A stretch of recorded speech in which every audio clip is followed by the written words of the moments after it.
Hello, everybody, and welcome to another episode of Down in the Valley.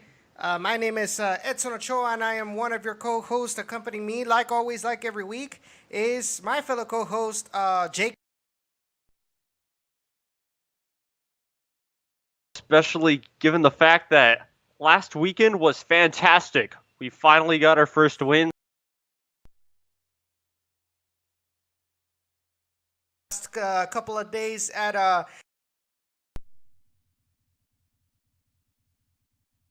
first win in 11 matches.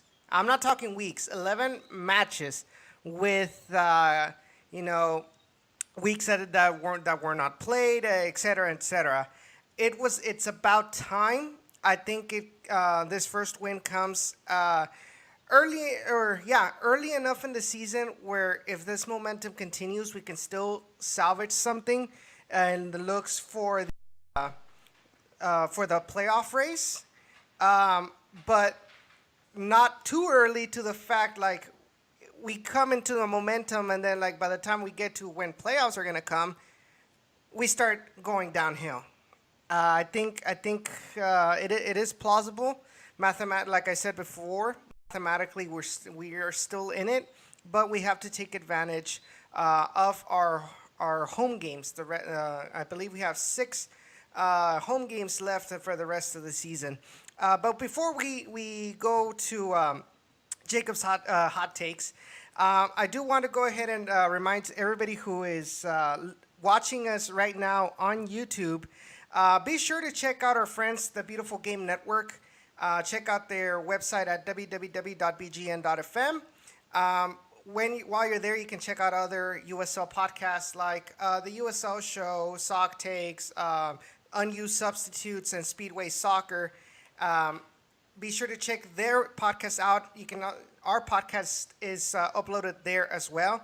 And speaking of our podcast, be sure to subscribe to us on SoundCloud, iTunes, Stitcher, and Google Play Store, and listen to any previous episodes. I know last week's I still haven't gone to uploading it, but I will send it over to Mike tonight along with this week's episode. Also, check out the Beautiful Game Network's sponsor, which is Roughneck Scarves. They are the official scarf supplier of the MLS, USL, and NCAA. And you can check out the website at www.roughneckscarves.com. You can also check out our personal website, downintheRGV.com, where we will upload not only the SoundCloud links for the episodes, but we will also be uploading our Down in the Valley gaming videos that we have started doing in these past couple of days. While I mention that, be sure to subscribe to us there as well. We have uploaded so far a Rocket League video in which I play with Sean, Andres from the Foxtrot, and Travis Luscombe, as well as a video which Jacob and I recorded on the crew too.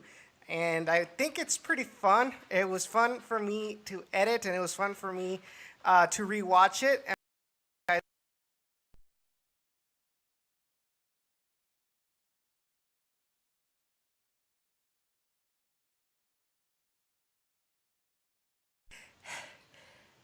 Okay, I'm out of breath now.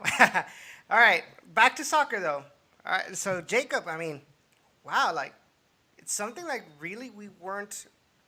Well, we kind of expected it, but at the same time, like we were just expecting for the lead to be cut during the match against Las Vegas. Yeah, exactly. We were really expecting for that because I hate to say it, but it's just a constant fear in the whole community of not just RGVFC, but obviously Houston, because Houston was a team before. I hate to bring that up, but we're still affiliated to Houston Dynamo, so it kind of counters to that point where we still have something in common with them. Where we, a lot of times, especially this year, given LA Galaxy to um, Fresno FC, if I'm not mistaken. Mm-hmm. I mean, just right there, we have leads and then we give them away to where it's either going to be a draw or they score more goals than us. And so, given that constant fear, it really sucks considering the fact we did score a goal, but we went on hardcore defense after, is how I felt. As in, we really couldn't get a lot of shots away after that. We let Las Vegas kind of settle in. And so that gave Las Vegas a chance to tie it up constantly. Luckily, we had at goal Michael Nelson, and Michael Nelson really helped us out. Yes, our defense did show up, but at the same time, it was still sketchy because our midfield kind of gave up balls that they shouldn't have really given up. Yeah, definitely. One of the things that I know we talked about it up in the press box. First of all, I just want to say, so Cisco says, can I just say real quick how much of a shame it is that MLS affiliates cannot compete in the Open Cup? I definitely agree with you, Cisco. You know, I think the more teams the Open Cup has, I think the better. Especially with the fact that a lot of these affiliate teams, you know, can provide just a little extra, whether it's, you know, on the field or just to see, okay, well, the affiliates defeat the big team, you know, kind of thing. But I do understand as well why the USSF does it, and it all has to do with conflict of interest. So that's the reason why affiliates like RGV cannot participate in Open Cup, and it's a shame for us RGV fans. I personally would love to see an RGV team participate in an Open Cup, but we'll get to Open Cup because there's something that Ray shared with me, and I thought it was interesting, on how an amateur team is able to participate in the Open Cup. But we do have that, I guess we do have that hope because FC Brownsville is actually eligible to participate in Open Cup. The problem with the FC Brownsville is financial, because it takes a lot of money to travel, whether around to participate in Open Cup, especially when you're going to be playing against MLS teams at their stadium.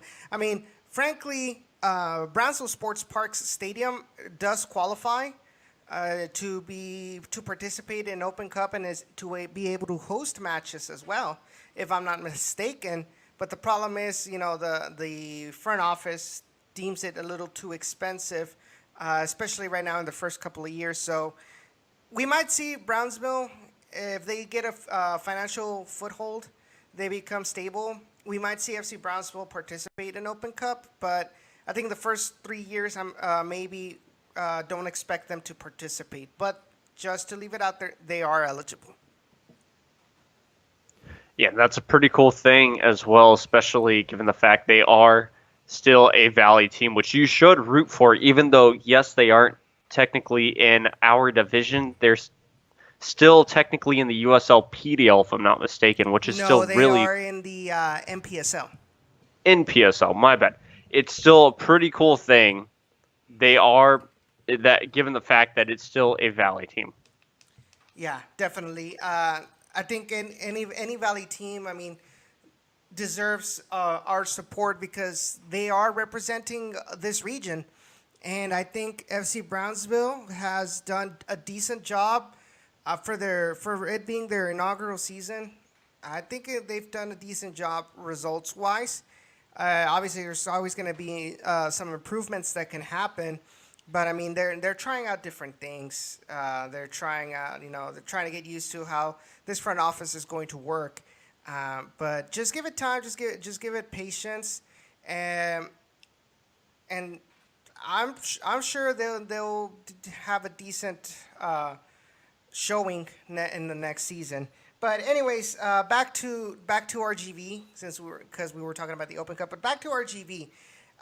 One of the things I did want to say is the fact that I felt that in the first half, our midfield was looking a little bit rusty, especially Jorginho.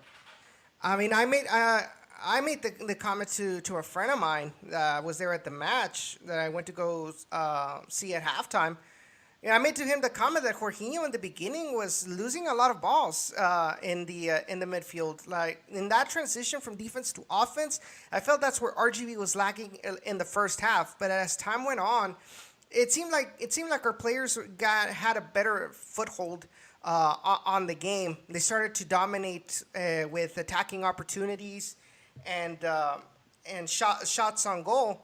You know, but it's just I feel like RGV right now is at a point where they cannot give the the opposing team those opportunities early in the match to get ahead, because obviously Las Vegas isn't really that great, but other teams high up in the stands, you know, they're gonna capitalize on those opportunities. And Las Vegas had a couple of them in the first 15 minutes of the first half, where they really forgave those RGV mistakes. Yeah, exactly. And you talk about that first half, and I did notice it, especially with Jorginho. But what are you going to expect, especially given the fact that Jerson tried out a kind of different, not only formation, but just a different lineup? Because we did see a lot of different players in that lineup considering Jorginho. Yes, Jorginho did play on Wednesday versus Santos, and he did get the win, but at the same time, just he did not look the best of his ability. And as I have seen from going down the road, basically each year, I have seen a kind of decline from that player. Now, he wasn't obviously the only one out on midfield, and a lot of them, they did give up, and they didn't, well, not give up, but like they did screw up a couple of times, and it really just, we struggled in that aspect, of course, and we've talked about it all season that we have, yet we were still able to fight through this poor Las Vegas defense, because we knew coming into this that Las Vegas had a poor defense, and if we could take advantage of them early, take advantage of that defense early, then we would be okay. Yeah. Yes, it didn't. That goal didn't come out really early. It came out basically at the end of the first half. But you gotta admit, when we did lose the ball, yes, our defense did come alive, and we were able to get that possession back. It was sloppy play from both sides, but guess who took advantage of the sloppier play? RGVFC, and that's why we ended up basically winning in that first half in a sense. So we can take a look at the starting 11. I mean, you did mention that there were a couple of changes made to this lineup for this match, and one of the biggest ones is Michael Nelson on goal, like you mentioned. He had Kai Green on the right back position, Connor Donovan paired up with Omar Ontiveros in center back, Sheldon Sullivan as the left back, Jorginho, Todd Warden, and Perea. And then up on top, you had Pablo Aguilar behind Wilmer Cabrera Jr. and Jordan Jones. So you're looking at, he's continuing. I mentioned this on Generation Orange, and we kind of talked about it as well as Coach. I think Coach also mentioned about this in the post game conferences, that he's trying out this different formation to try to get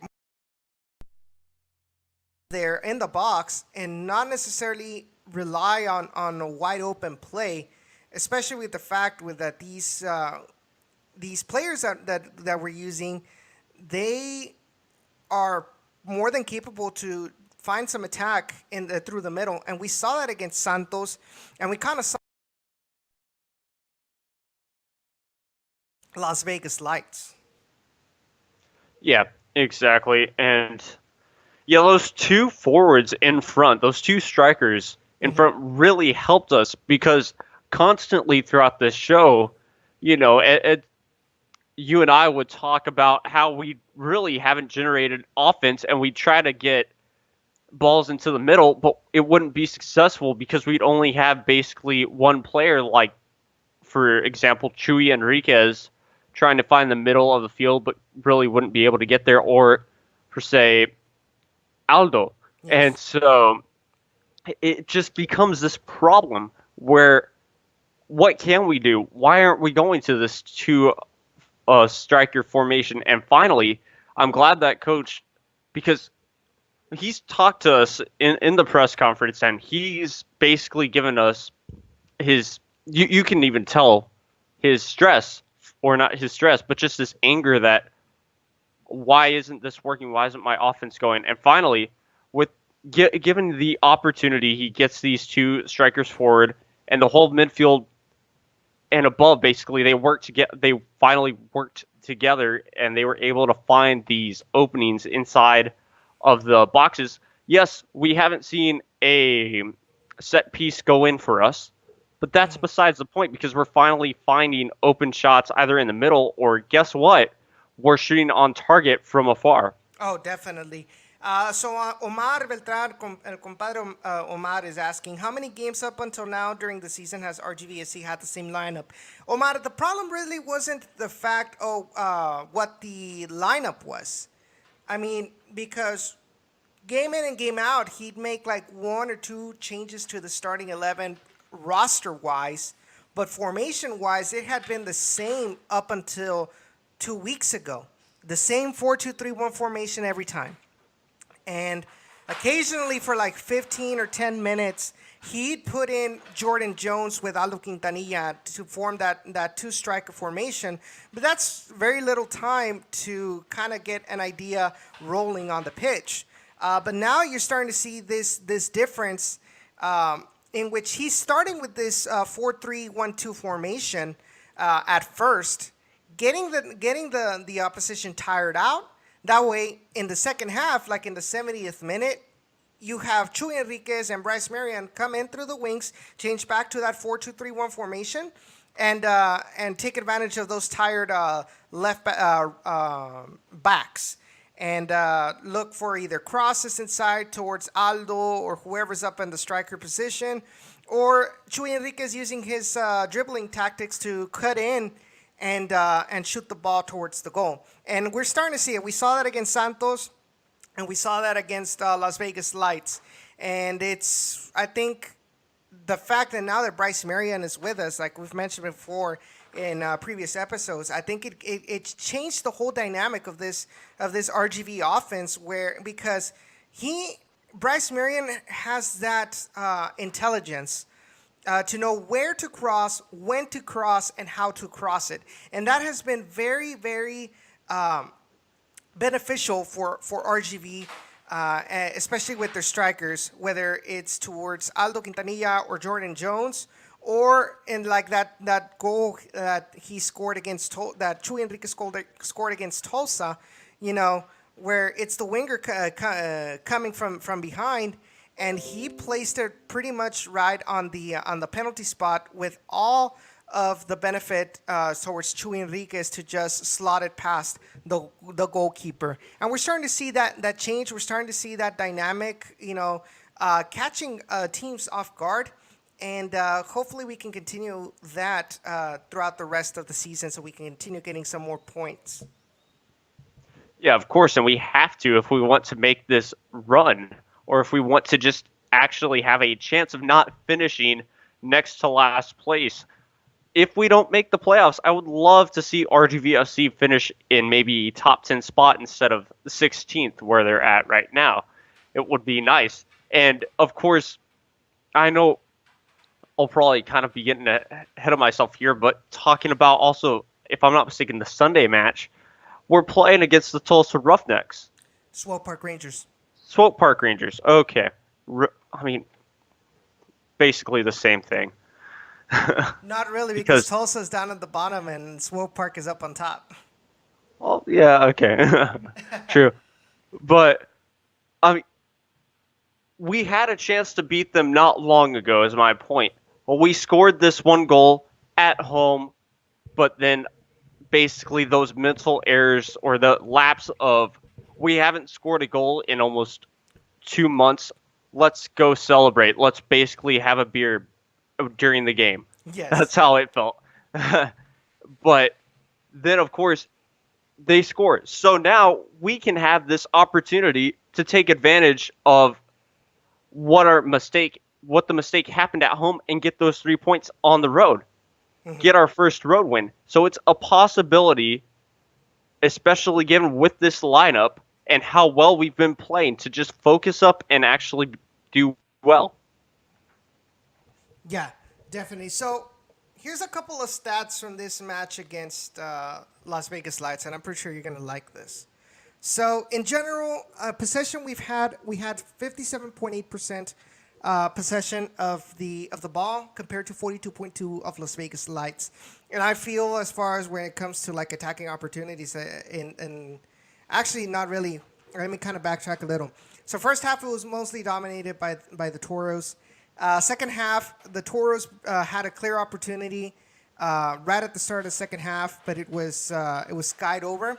And then after that, it was mostly Las Vegas Lights. It's like something awoke with Las Vegas, and they started dominating the attacking opportunities more. RGB kind of, I guess they kind of scaled back, and then in the end, with the inclusion of what's his name, Aldo Quintanilla, Bryce Marion, and Chuy Enriquez, they kind of waited for the counterattack, and right at the 80, almost at the 90th minute. You had a breakaway by Aldo Quintanilla, 2v1, where he leaves one of the center backs behind, and you had Chuy Enriquez, who was running like, I guess looked like Flash out there, because all of a sudden like I think everybody was in the box defending, except for Aldo. And all of a sudden, you just see Chuy Enriquez like running from his own box to like the other to help out Aldo Quintanilla. Aldo Quintanilla sees him, passes the ball towards him inside the box, and Enriquez is able to slot it past the goalkeeper and give us the 2-0 final score. But what I was also going to say with stats, so you had Actually, you had, where is it? Okay. In the attack, we had 17 shots in total, and Las Vegas Lights had 11. 6 of those shots, of those 17, were on target compared to 3 for Las Vegas Lights. 6 of the 6 shots were blocked by the keeper. 8 shots were outside of the box, 9 shots inside the box.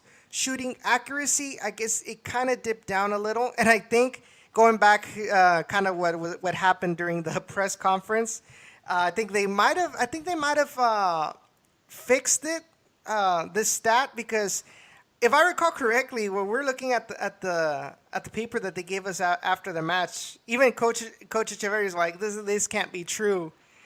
Shooting accuracy was 35.3%, if I recall correctly. I think it was in the 50s or something like that in that paper. So it kind of, if I recall correctly, it kind of dipped down a little, the accuracy from last match.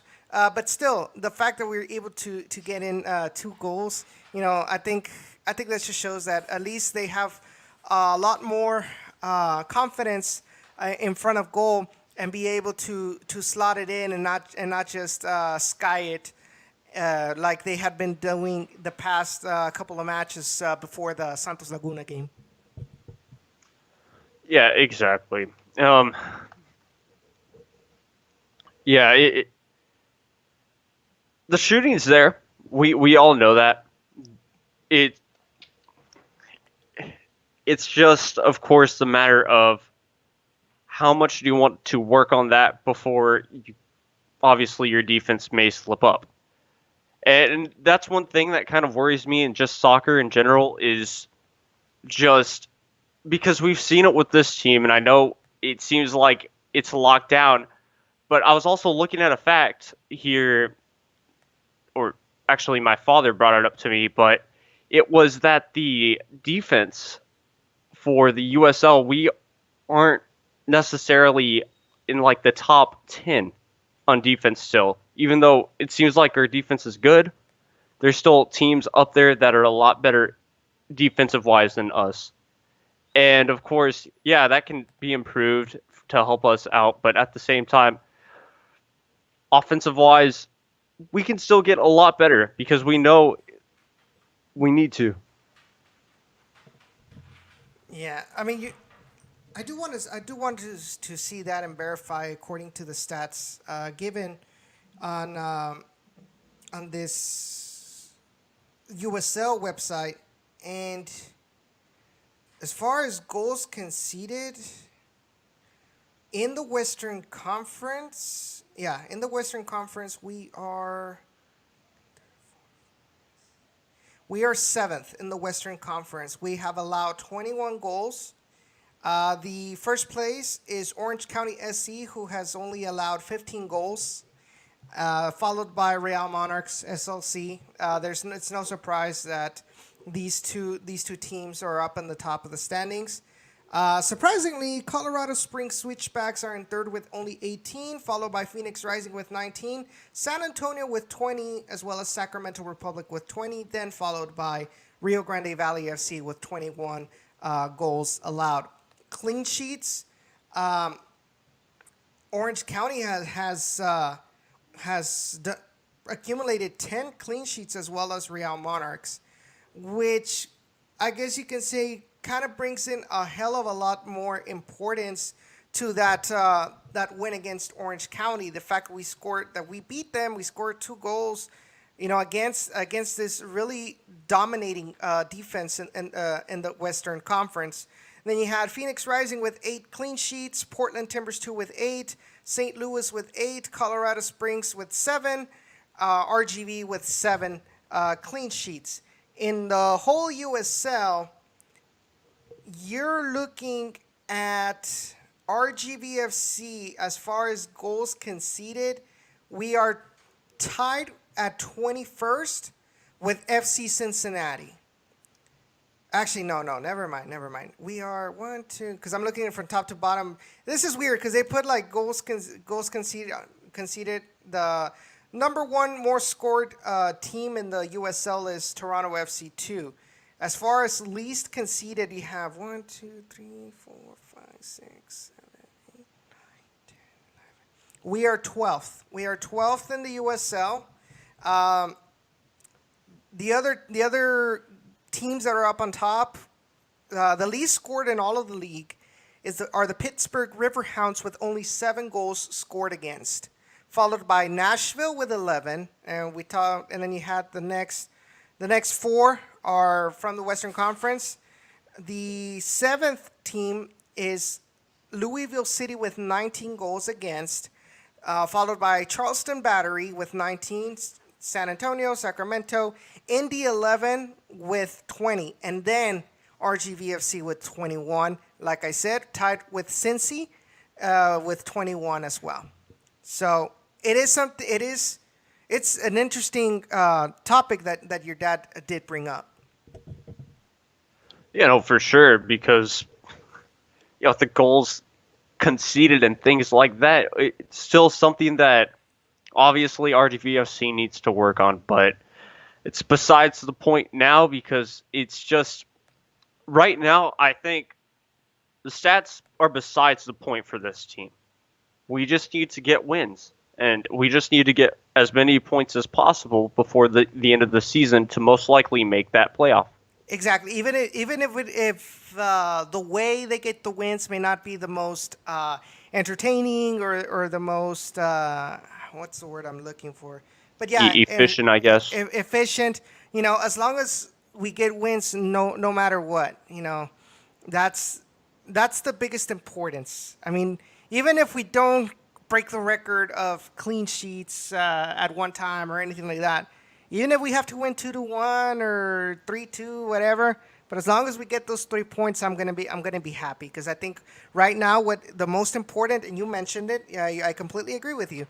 The most important thing right now for the Toros is to get 3 points, not necessarily continue with that aspect of trying to be the best defense. Obviously, that's what you're striving for, but you have to score more goals. The whole point of soccer is to score more goals than the opposing team, and that has to be the biggest importance right now. And that really has to be carried by the attack. We need the attacking players to continue with this momentum that they have recently started.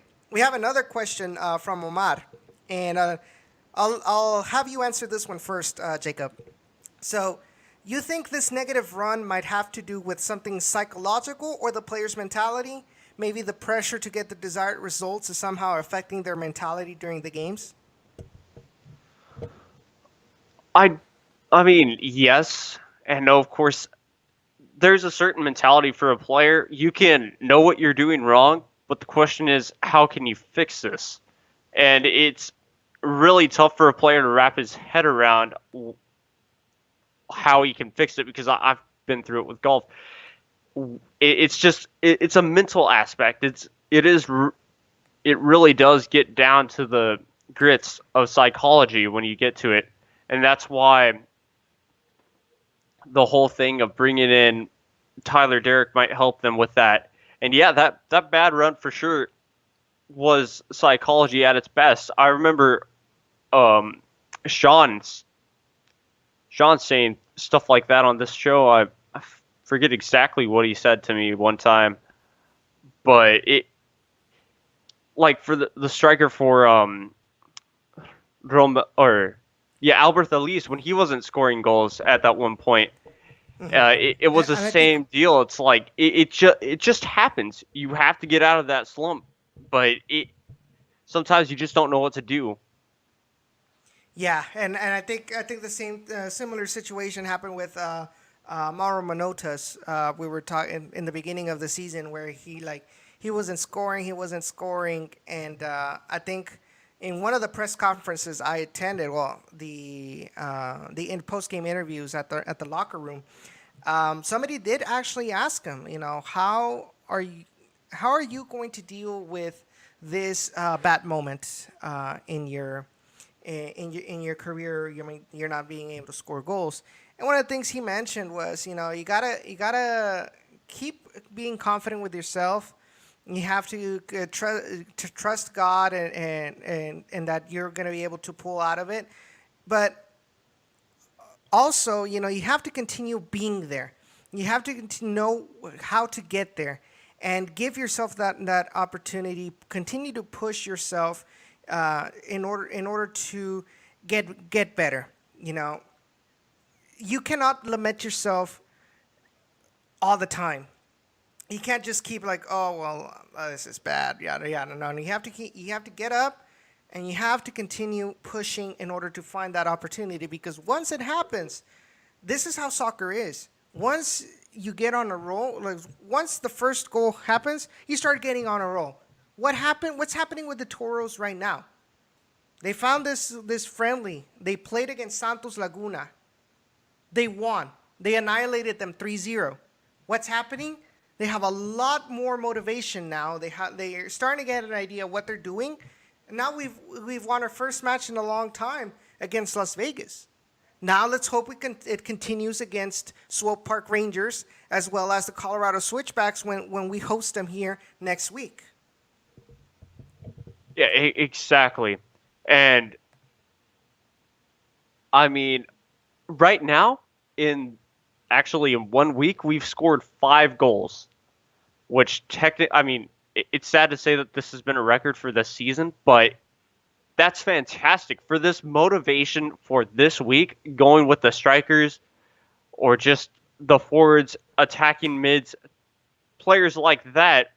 It gives them that boost. It gives the whole players a locker room. I know in the press conference after the game, after actually this Saturday's game, or last Saturday's game, however you Yeah. really want to put it, it was just talking to Chewy, and one of the questions was how's the environment in the atmosphere. locker room? Yeah, the atmosphere in the locker room right now, and he said, "Oh, right now it's fantastic. It's awesome. Everyone's dancing and everyone's happy."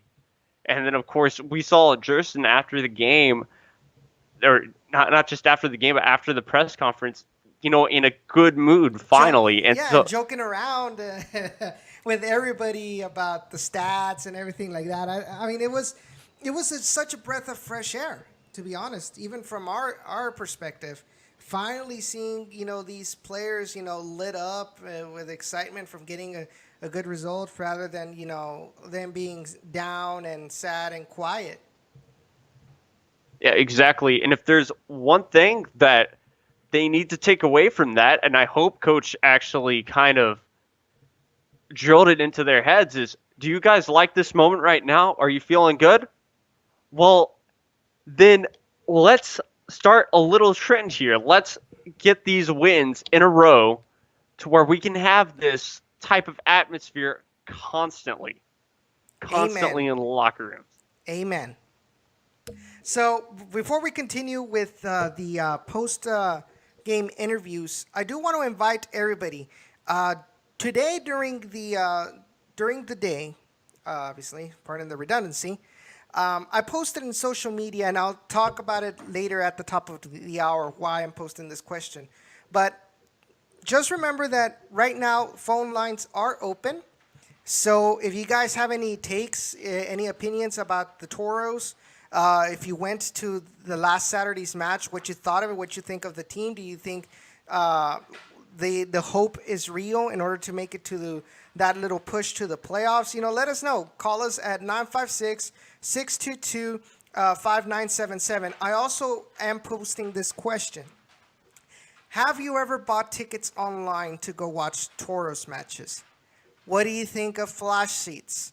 Has a season ticket member, if you've bought tickets online, individual tickets, mind you, if you've bought individual tickets online, have season ticket representatives contact you, whether by phone or by email, in regards to purchasing season tickets? Let us know. Call us at 956-622-5977. Your opinion is very important. We'd love to hear it. And don't forget, this is your show as well. This is a voice for the fans, and we're giving you all a platform to talk about this team, to be hyped up about this team. What don't you like about this team? If you want to diss the Dynamo, I'm fine with that. But we've already talked about why this is a slow process, why this is what this is. And Sean's not here to help me. So, it's what I'm just saying is, like, we want to hear your opinions. So let's go ahead and go with our first interview, and that is none other than coach himself, Gerson Echeverry. And let's see what he had to say after the match.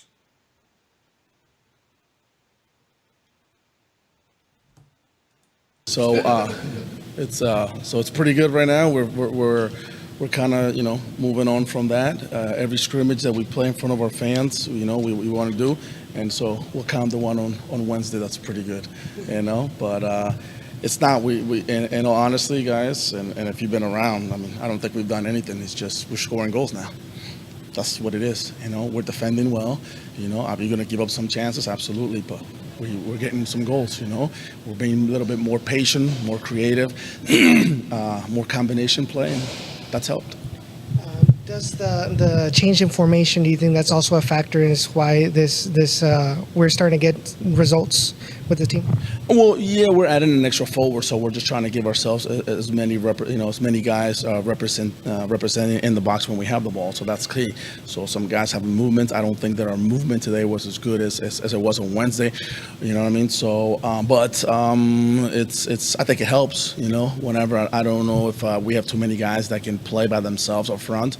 You know what I mean? With a 4-3-3, with the two wide guys with their in front of their center backs. So I think having two closer to the center backs, makes it difficult for them. So I think it's helped. Still to the end, we changed back again to be able to defend, being that they were being extremely direct. So we were just able to close it down. So which is important. Jones, Cabrera, and Aguilar all starting, kind of a different group than what we've seen. How much did you feel like they sparked the attack for you guys? Well, it's just we needed to do something different, and so they've been doing well in practice. They've been scoring goals in practice, and so it was important to sometimes change, and we're not saying that the guys who were there before were doing anything wrong, but it's just we weren't getting goals. So sometimes when you change things around, it spices things up, and hopefully that's the beginning of it. But it doesn't mean that those guys are now in the doghouse. No, we'll continue battling out in training, and that's what's going to make the difference. Who's going to play? Talk about Michael Nelson's shutout performance. during this game tonight? It's great. I mean, he's very good. He's so athletic and agile, reads the game well. Anything in the air he gets. It's. I mean, he's very composed. I think we are very fortunate, having the keepers that we have. So right now, I mean, we have Nico, who's been playing, who's got quite a few shutouts. We had Sanchez, who had an outstanding game on Wednesday. We have Jones that comes down, and let's see what happens when Mr. Derek gets into form. That's going to be extremely interesting. Do you sense that now there's a feeling of confidence and momentum that you guys can keep building forward from a win like this? Yeah, I mean, I think the confidence, we've had confidence because we knew we were close, I think, getting back to what you said, confidence may be in front of goal. We know we can score those and we're getting them things on target. So when you have that belief, it's important. And so, we didn't lose our confidence. We didn't lose the faith. It's not that we've done anything overly different, from what we've been doing from day one. It's just a matter that now, some guys are getting it. We're starting to understand each other. Some guys are learning how to play with each other a little bit better. And I think the ball movement is so much better, and that's been the key. It's just it's not just, when someone gets it, having that feeling that they have to do it all on their own. No, when we combine and we move the ball around, I think it's really good to see. Was there something specifically that you talked to the players in regards to Las Vegas Lights playing a little bit at the edge of, like they say in Spanish, al filo de la navaja when it comes to fouls, in order to avoid for them to kind of fall in that trap? Absolutely. I mean, most of us Latin players, we have a tendency of being that edge. That's just in our nature. And so, they have quite a few guys like that. Their coaching staff is like that, so they play at the edge, and it's just a matter of us also being able to match that intensity, but not fall into it where, like we did at the end, where, all of a sudden it becomes a ruckus and a circus act. So we need to show, better. I thought we did well with moving the ball. At times towards the end, we have to be better with that, and we have to use the ball as a weapon by moving the ball around and punishing them. And just like we did in the second goal, we had it, we turn, unselfish, play the ball, and boom, stick it. And every time that they're trying to, any team that comes like that, as soon as you get the ball, you keep it from them and you put it in the back of the net. That's the best way to cut that out. So those were the words from our head coach, Gerson Echeverry. I did ask him that question in regards to Las Vegas, because Las Vegas was playing really dirty out there. They were making a lot of cheap fouls. Players that were already yellow carded were continuing to be playing very aggressive, they were just looking for the second yellow. And it was close. It was close for somebody to have gotten a second yellow, but I think the ref was kind of scared of taking out that red card, that second yellow, or that straight red. And even then, it was only like 4 players that were given yellows, where almost all of the team were pretty aggressive towards the Toros. A player would grab the ball, would get the ball, and they'd hit him from behind or things like that. And it was annoying, especially in the first half. It was annoying that they were going to play that aggressively. Although, to be honest, like we mentioned in the predictions last week, we were expecting that. We were expecting that by how Las Vegas has always been very eccentric, and how this coach and his dad, who's the general manager at Las Vegas, who has coached a lot in Liga MX, Ascenso MX, which is El Chelis, their sporting manager. He's kind of been like that. So we were kind of expecting him, but still, I mean, it's annoying. There was actually like a couple of players that kind of took a while to get up. I know one of them, I believe, was Kai Green, and we were extremely worried that somebody was going to get injured. Yeah, and even speaking about that player, he was the only one for RGVFC to get a yellow card because he did get into it with another player. It was a little bit of a shoving match. So, again, just like Coach said, you can't allow yourself to really get into it with another player. You can't allow yourself to get sucked in to that type of play. Yes, you do have to be aggressive, but at the same time, don't do something dumb like that. And sure enough, he ended up doing that, which was okay because he was able to play a solid game after that because he was a lot more careful, but at the same time still aggressive. So it did end up, it ended up being okay, to be exact. So I know there's a couple of I know my dad's on and Omar who are huge Liga MX fans, but just wanted to mention some of the players from Las Vegas Lights that I'm pretty sure a couple of y'all would be familiar. Obviously, you had Joel Wiki who played in the defense. Omar Salgado, who used to play with Tigres, then we just kept relegated to the under 23s. He was with the Whitecaps before that. And he's actually on loan with Vegas. He is going to play with El Paso, their new USL team, in 2019. You had my cousin, who's not my cousin, Samuel Ochoa. And then you also had Guzman Miranda, who is the son of coach Daniel Guzman, who coached Santos, who coached Tigres, and was, honestly, it's a name that I really don't want to remember, but I just cannot forget by what he did. But anyways, going back with the Toros, interesting to point out, Freddie Adu did not make it out to this match. He was at the bench. He just wasn't called.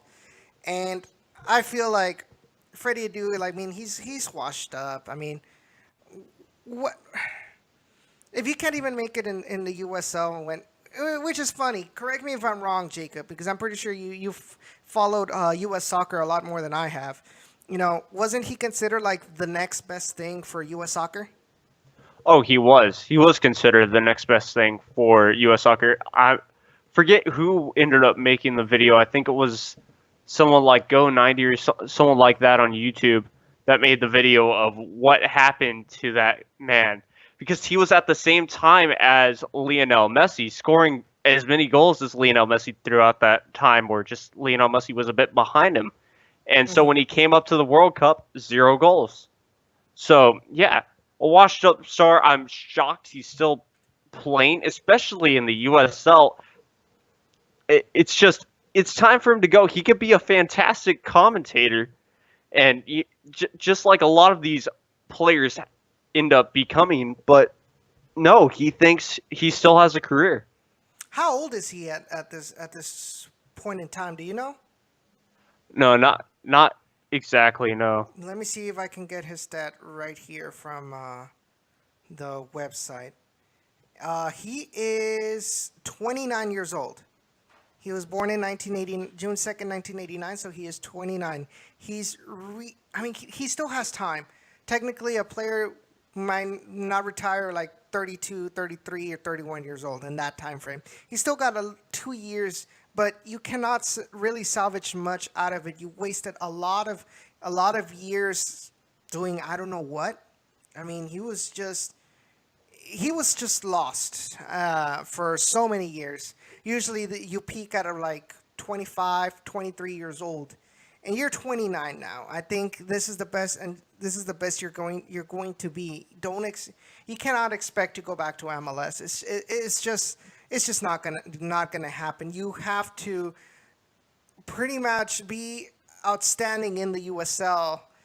And the fact is, you're not even getting starting minutes with Las Vegas Lights.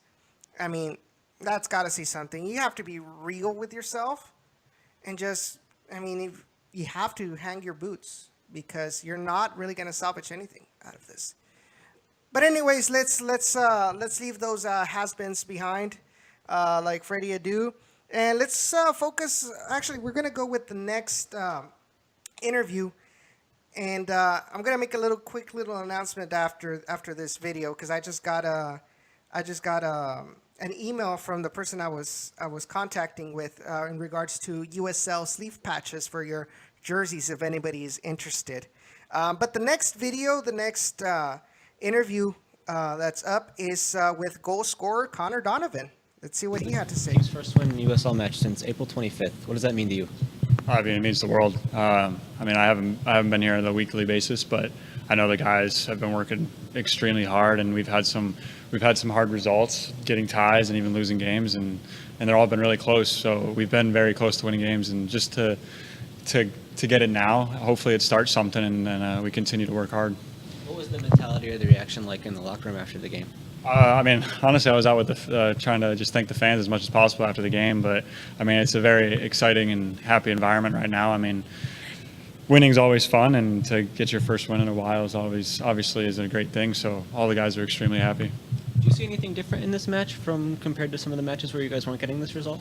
Yeah, I thought what we did really well was we kept the ball and we were really, really patient. I mean, there was a couple of chances where, a couple opportunities that we maybe were a little impatient, but we were patient and also we scored and we didn't change the way we played. And that's one thing I've noticed when we score, we get a little too defensive, in my opinion. And we went right back at them. We got in their face, and I think we got a chance right after the first goal. And then obviously we had a couple more chances in the second half, and we were able to put one away. What did you see on your goal? Take me through that play. I mean, obviously there was a scrum in the beginning. I thought we were going to score before that anyways. But yeah, I mean, I was just following the forward, and I thought I was going to touch it and hit it. I mean, I thought the whole time, and the touch ended up going a little bit to the right, so it set up a nice little like half volley. So just kind of right spot, right time, and able to hit it solid.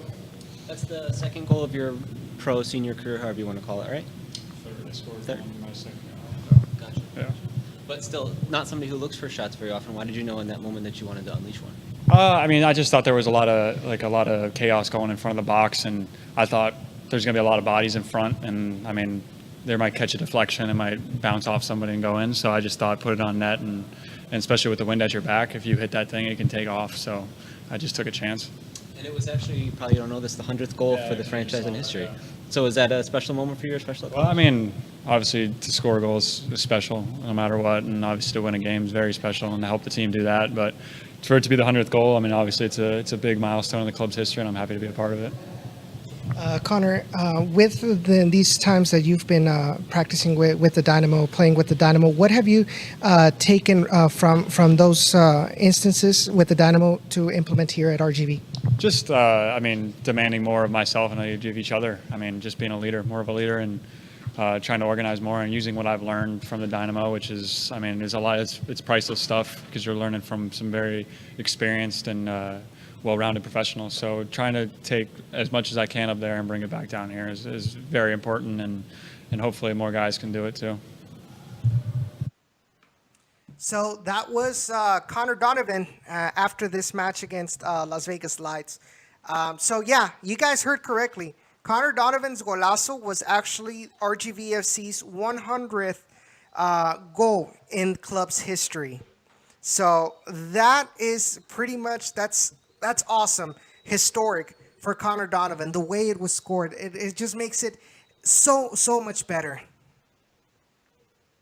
Yeah, it makes it so much better for sure, considering the fact that about the 98th or 7th goal of that was kind of scored like that. And what I mean by that was it was just a far kick. Remember, off the free kick, yes, the friendly still counts as goals for this club. So that free kick goal right there, that was like the 97th, was awesome as well. Why I put that together is that this team can do that. They can score from afar. We've seen them have chance after chance before in other games of those types of goals, but at the same time, they just weren't shooting them on target. Finally, we're seeing farther and farther away goals that are actually on target, making the keeper have to work for it and things like that. So if we can do that on a regular basis where we can take shots, because we all know that the defense, especially team after team, as we play, let's say, the Switchbacks and the even Rangers. Swope Park, and the Rangers, we all know those are kind of higher up teams, so they'll have better defense and most likely will close down the gap that we have faster. So now we can use that power that we have, aka the goals scored from afar, to our advantage and beat the keeper and maybe freeze the keeper, just like last night. For those of you that don't know, I'm talking about the Open Cup and from Kyoto. Oh, that was an excellent goal. Like, we were all just stunned at the way how beautiful it looked. One other thing that I do want to mention is because it's not the first player that has played with the Dynamo that has made this comment, and the comment is along the lines that, you know, I asked him, just like I asked in this moment to Todd Warden, I asked him, what do you take from practicing, from playing with the Houston Dynamo, and take it down to RGV? And what Connor Donovan mentioned is, keep pushing yourself, to continue to strive, playing with these talented players, especially like with Machado, who has World Cup experience, international experience. Demarcus Beasley, who has so much experience at the national level as well. AJD, también, but also one of the things that Todd Warden mentioned, and this was about I think like a month ago, and this was the match against Rayados. One of the things he mentioned was we have one of the things I want to implement at RGV is the fact that we take practices as serious as games with the same intensity as we do if it was a game. And that's one of the things he has learned here at the Houston Dynamo. And he feels like he wants to implement it with RGV as well. Him being, he's the captain, he's been there for a while, obviously. And I think we might see some of that being, what's the word I'm looking for, trickled down in the system from the Houston Dynamo to RGV. As more players start getting that experience with the Houston Dynamo, they start picking up some of these things that are done in the MLS. That hey, you know what, we might be able to implement this with the guys at the USL to continue pushing, to continue to striving to make it to the MLS.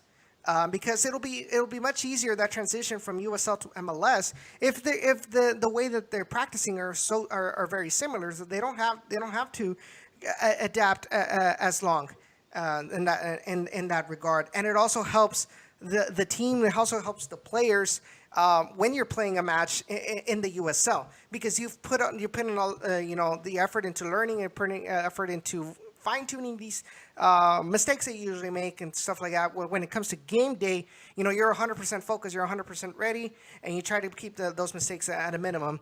And I think it's helped out a lot in the attack. There's a lot of factors that can explain why RGB has been playing better. But like I said, it's just a fact. Like Coach Echeverri said, the intensity was there. It's just like the confidence in front of goal. It's starting to get better now as we're getting shots towards target and making the goalkeeper work for it. Next interview we have is with Chuy Enriquez. Let's hear what he has to say. A huge weight off our shoulder, and obviously the game of Santos gave us a lot of confidence, and we obviously took advantage of that confidence in today's game, and it just feels good to finally get a win, and hopefully everything shoots up from here. Was there something different about this game that you guys got the result that you hadn't gotten in the past? No, I think we've been working. I think we've been working hard. Having good games, touching the ball good. It's just, the goals. We haven't got many goals in a lot of games, and today we got 2, and that helped us get the win. So what's the mentality like in the locker room to kind of finally get that result to go with it? Right now, Yeah, it's crazy in there. It's fun. It feels good. It feels good to actually walk into the locker room and you see the guys with a smile and music, dancing. It's all part of the game. It's nice. And for you personally, scoring in your second straight USL match, how are you feeling? Like you might be able to start a trend here, or what's this mean for you? I hope it continues. This goal was really special to me. My uncle passed away, maybe about 5-6 years ago, and he was one of my favorite uncles. Obviously, he went through some stuff and things happened, and that goal was dedicated to him. Was it on this day? Is this the anniversary of that? It was yesterday. His birthday was yesterday, and so I dedicated that goal to him.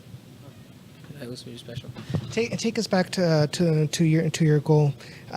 When you saw Aldo with the breakaway, was that your first intention to run as fast as you can to? Yeah, I saw him turn on the guy and going 1v1, and obviously there was another defender next to him, but I felt like if I make the run, he's not gonna catch up to me, and it worked out. Were there any special instructions given to you by Coach Echeverri, seeing the fact that Las Vegas Lights were kind of playing at the edge of the sword when it came to like tackles? No, that advice that I got from Coach was he said go in there, don't play for the fans. So that was just his advice, and obviously it worked out. So I gotta listen to him. So that was Chuy Enriquez. I just thought it's just hilarious the way Jerson Echeverry put it towards him. Don't play for the stands. And Chuy Enriquez is one to play for the stands when he has confidence, and that's why he's one of the players that really attracts a lot of fouls because he plays for the stands. He plays to entertain. He's out there doing the feints and little really artsy little dribbles. And so this game was not for those kind of things. He had to keep it simple, keep the ball away from you get the ball away from you as quickly as possible to try to avoid getting tackled and risking yourself for an injury. Yeah, and luckily throughout the game, as I did notice, especially for Chuy's the last goal, which was scored by Chuy, you see constantly the goalie from Las Vegas came out a ton, and that gave RGVFC a lot of different opportunities to get that ball even closer to the goal to maybe get a walk-in, and constantly I could see that as a trend. And finally, the goalkeeper paid for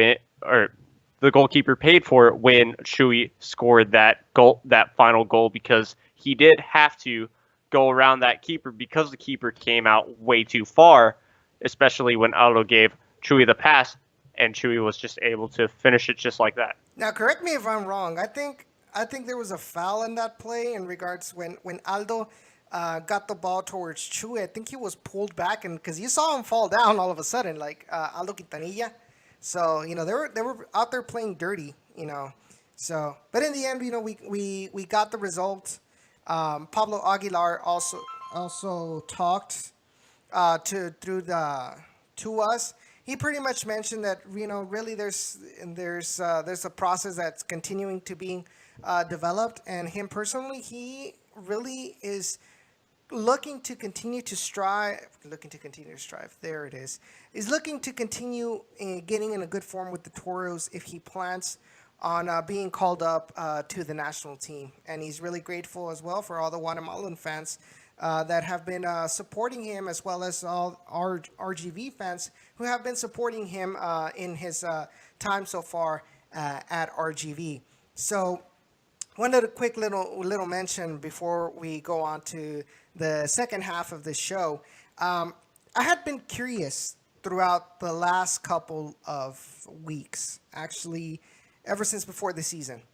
And I've always been interested in, like, for example, the USL little sleeve patch that are worn by the players, obviously on the sleeves, the one that says USL. And so I went to the team store and asked them, hey, well, why don't we get the USL sleeve patches?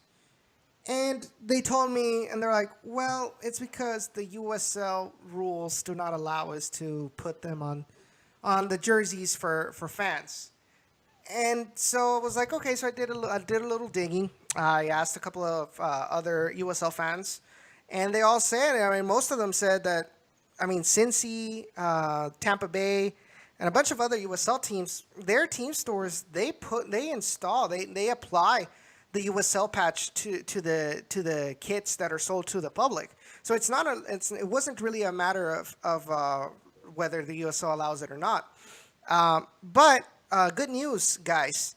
If you are interested in acquiring the USL patch in order to complete the look, I did find where I was recommended to a company called Yank Threads.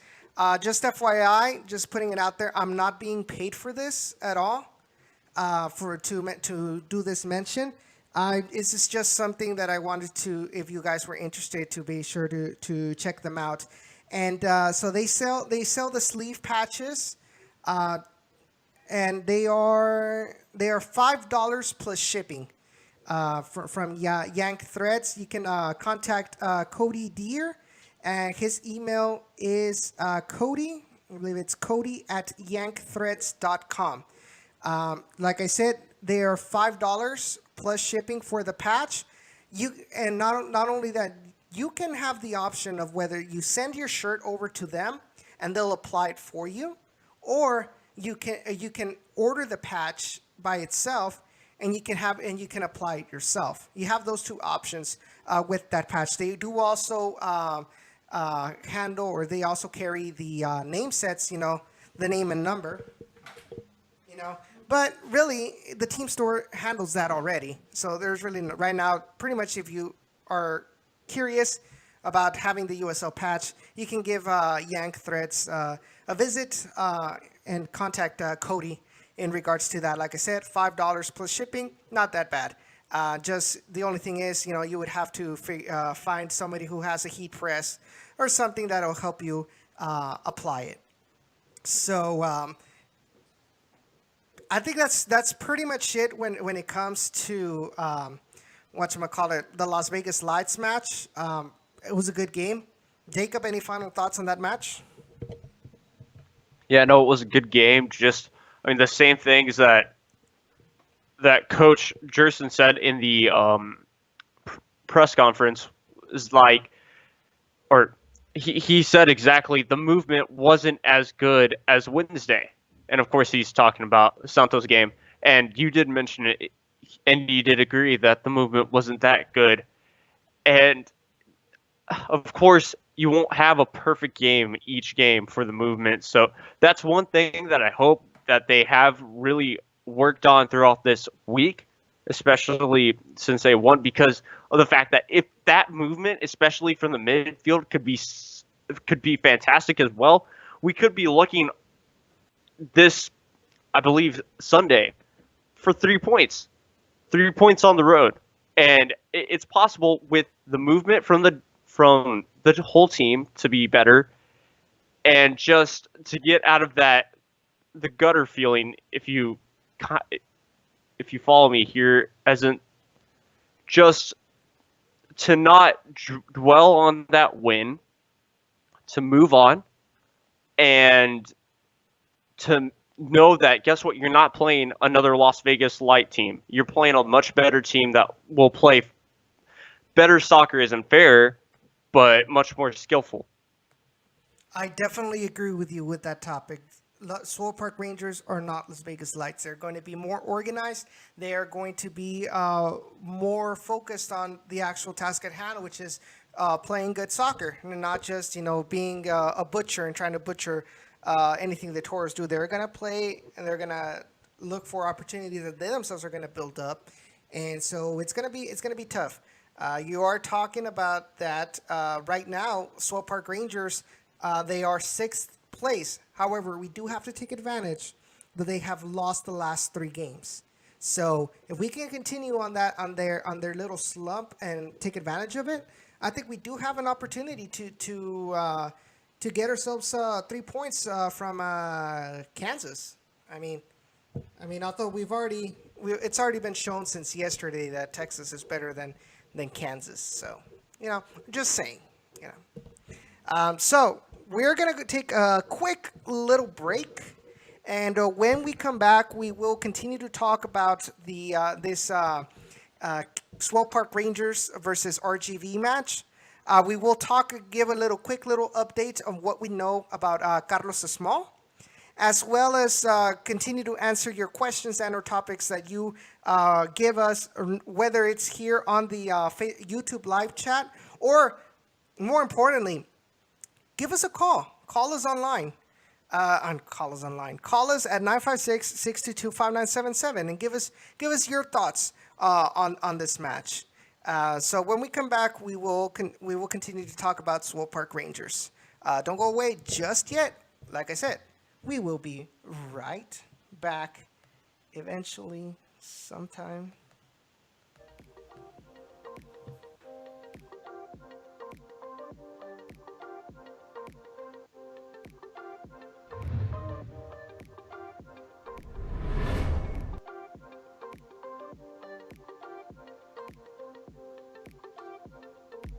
Paint me red in this light that isn't mine, finding every reason you can find to question my love. Remember that it's not me, I was never the one who broke your heart. We both know I've been gentle from the start. So though the questions keep on coming this time,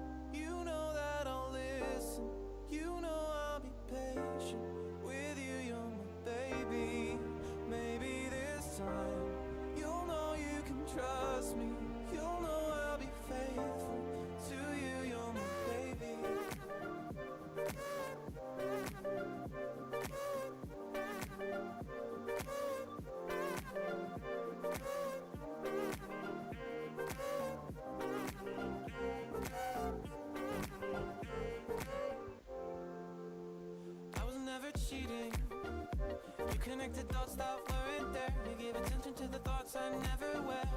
It's not my style, even though it's so clear to me. You shouldn't base the future on the past. I know you really want this thing to last. So though the questions keep on coming this time, you know that I'll listen. You know I'll be patient with you, you're my baby. Maybe this time you'll know you can trust me. You'll know I'll be faithful to you, you're my baby.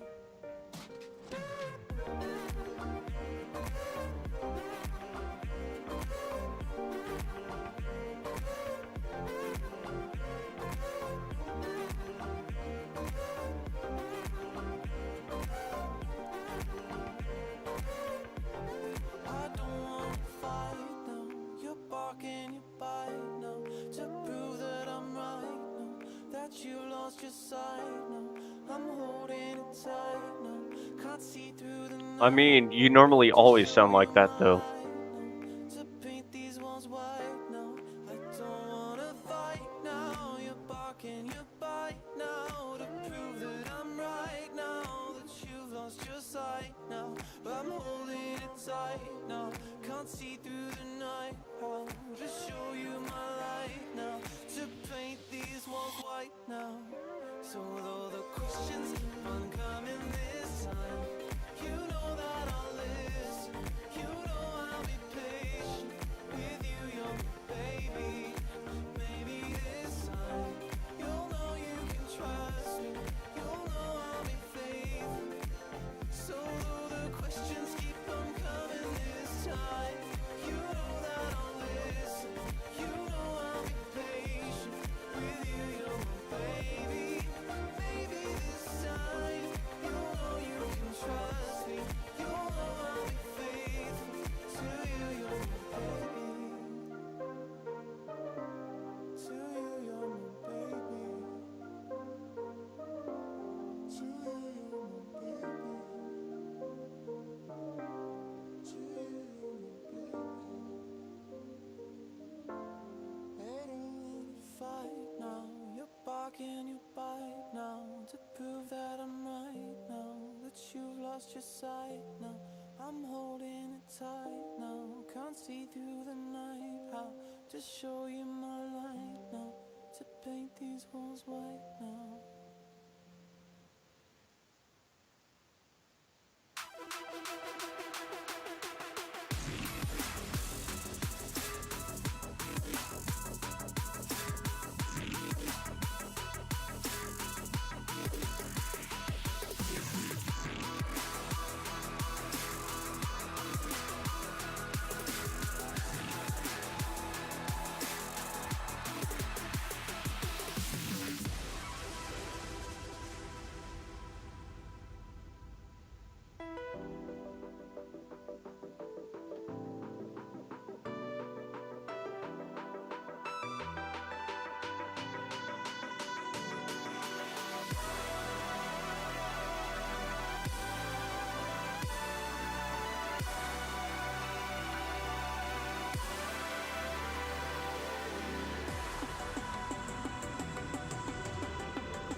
And welcome back to the second half of today's Down in the Valley episode. My name is Edson Ochoa, and I am accompanied by my co-host Jacob Young.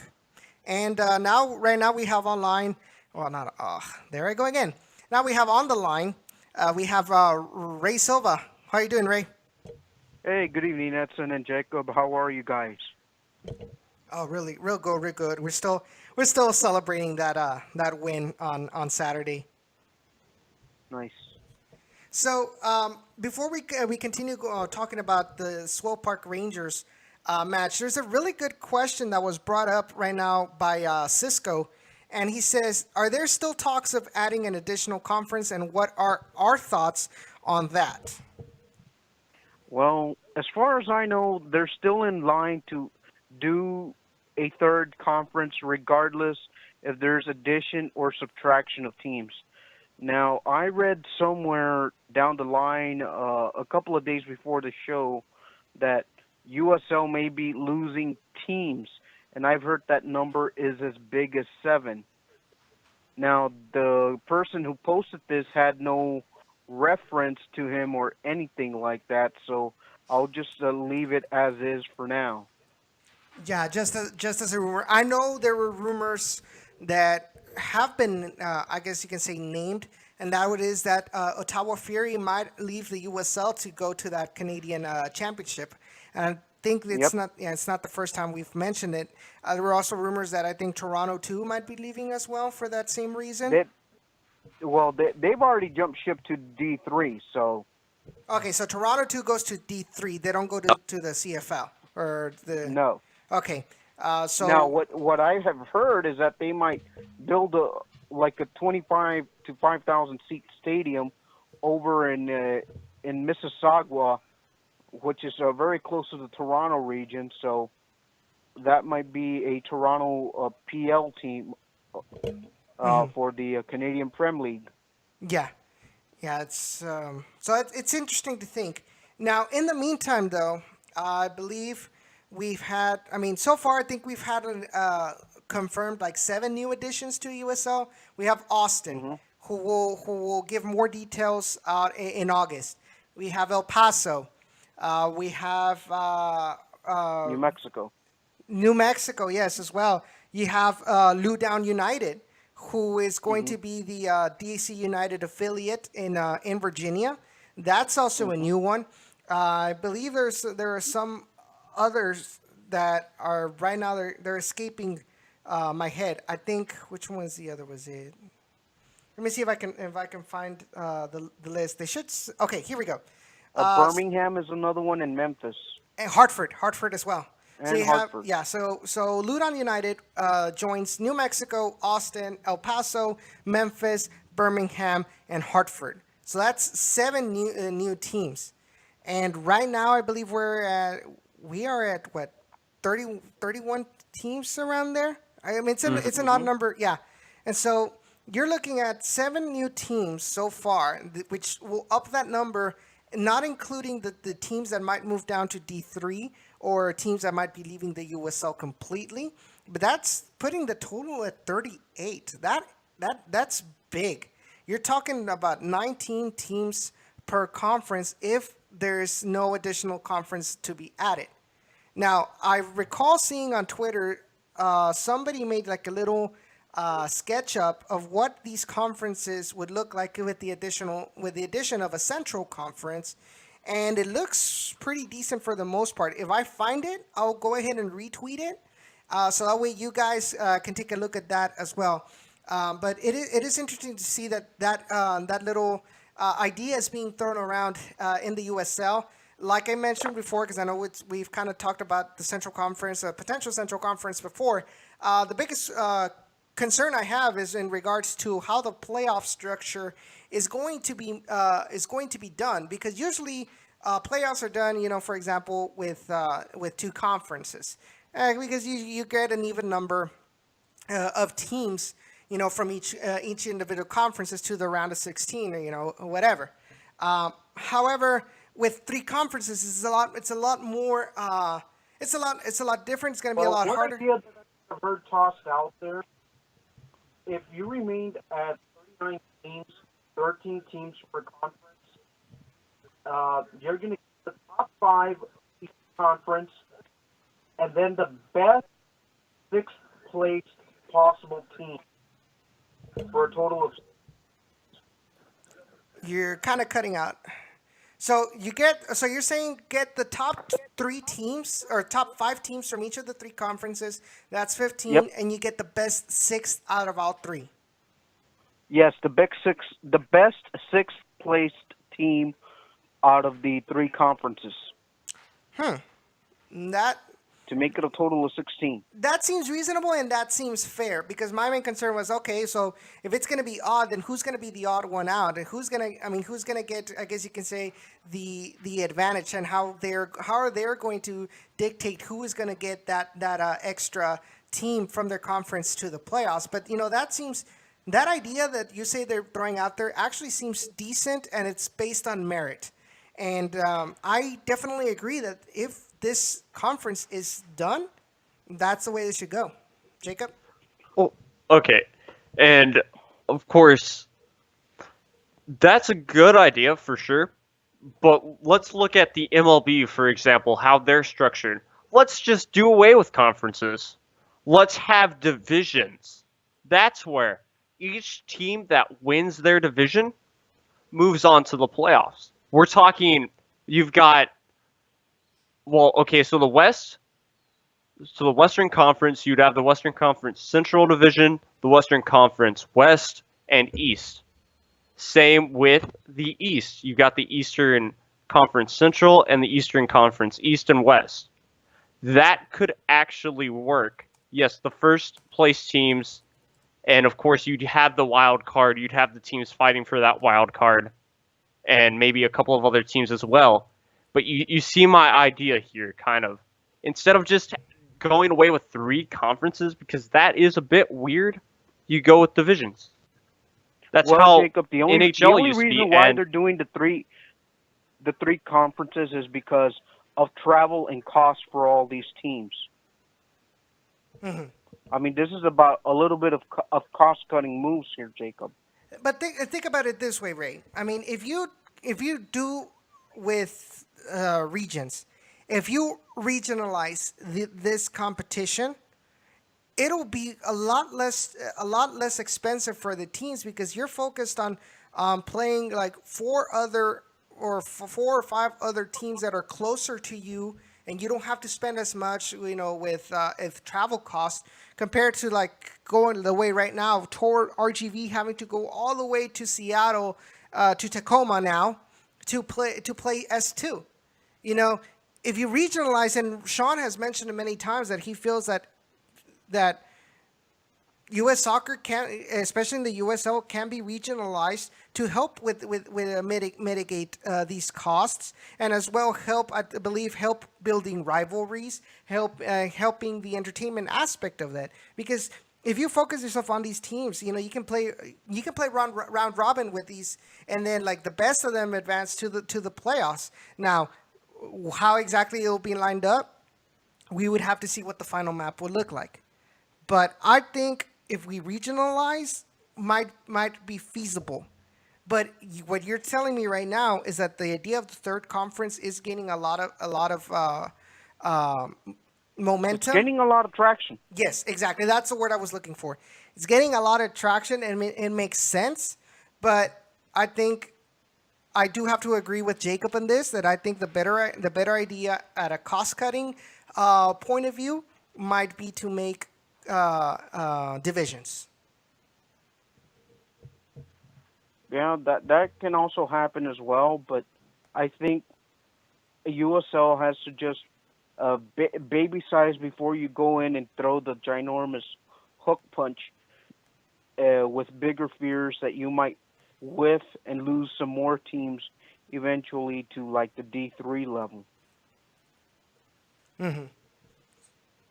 Yeah, because I think that that little discussion happened when we were discussing whether it will be feasible for D3 to do some USL to do pro rel with between D2 and D3, and that's where that little argument kind of came up.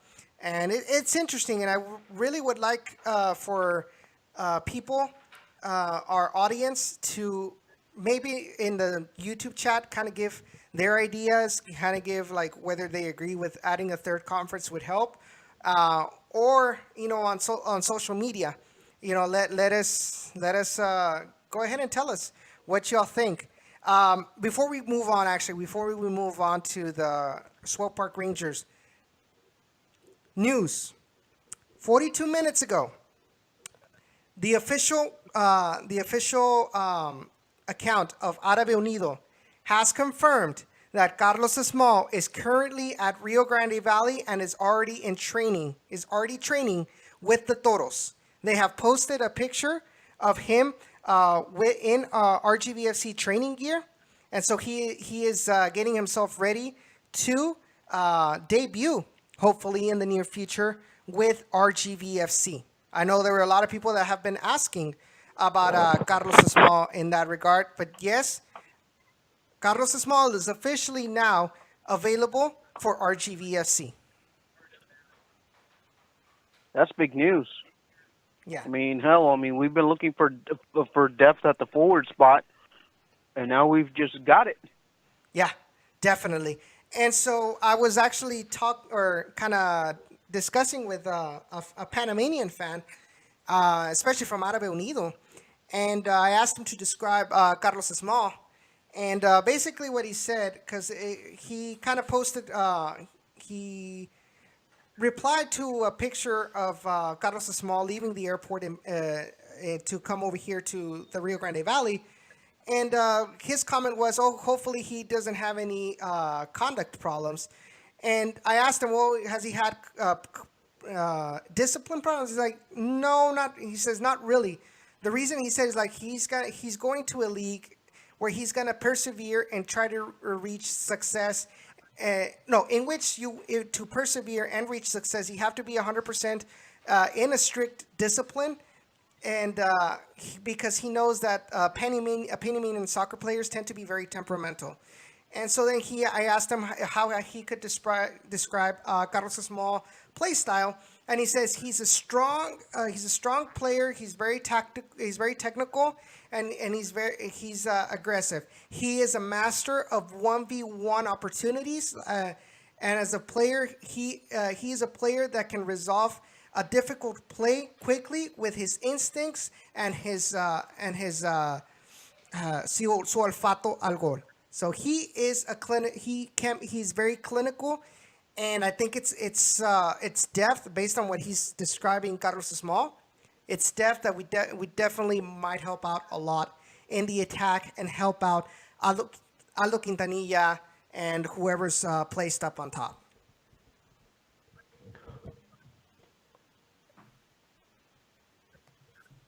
Well, of course. Okay.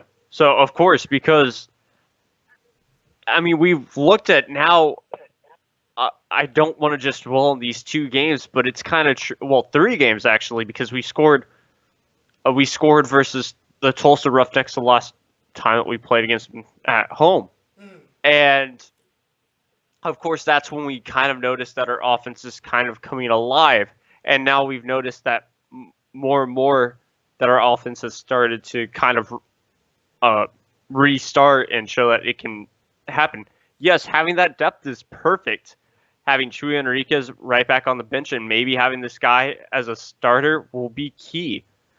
And, yeah, Carlos Esmal, he will have to watch out for just not having any of that drama. Yes, Latin American players, and he is still Latin, we've known that they might be hotheads. Look at, not Kyoto. Aldo, but yeah, Kyoto, exactly, Kyoto. And before then, Alex. Just called Alex, basically. Well, look at him before he left, the Brazilian, Alex the Lima. 100. Alex Lima. It just, those types of players, you get a bit concerned because are they going to go too hard? Are they going to commit dumb fouls? It's just, hopefully he doesn't entirely do that, and hopefully he benefits us for the better than the worse. Right? Well, so based on what I've heard on the guy, if he can bring that clinical finishing that team desperately, then all aboard, Yeah, like I said, I think he's a great addition. And what I've also been told is that apparently Carlos Esmal had been looked at by the Dynamo. Okay, so here are a couple more details on El Caliche, because that's what he is called over there in Panama. He is Carlos Esmal El Caliche. Caliche, just to put it out there. So here are some details from this transaction. According to Alvaro Martinez from Panama, from El Siglo and other forms of media over there in Panama. And he says that he is on a loan for 6 months at Rio Grande Valley. There is an option to buy on him. On this contract, there is an option to buy for Carlos Esmal. So if he does good, we might see a permanent transfer of Carlos Esmal to RGV, or technically to the Houston Dynamo organization, play for RGV, and hopefully make a name for himself enough to be given an opportunity to play for the Houston Dynamo. And he has been in the eyes of the Dynamo organization since the beginning of last year. So it's been a while that they were scouting him, and they found that opportunity to bring him in and hopefully revolutionize this offense even more. Yeah, and I remember you and I both talked about it, Edson, where we were saying, or you were saying specifically, that when that rumor came out from the start, from when we really heard of Carlos Small, that he would end up coming down to RGV. You did get that right. And it's great to know that Houston has a bigger picture for this guy. Houston, especially with, I think, Matt Jordan or whoever, they have this. Finally, they're seeing, look, yes, they're not getting the results that they need. We need to do something about this and bring these players into, just actually develop these players more and more.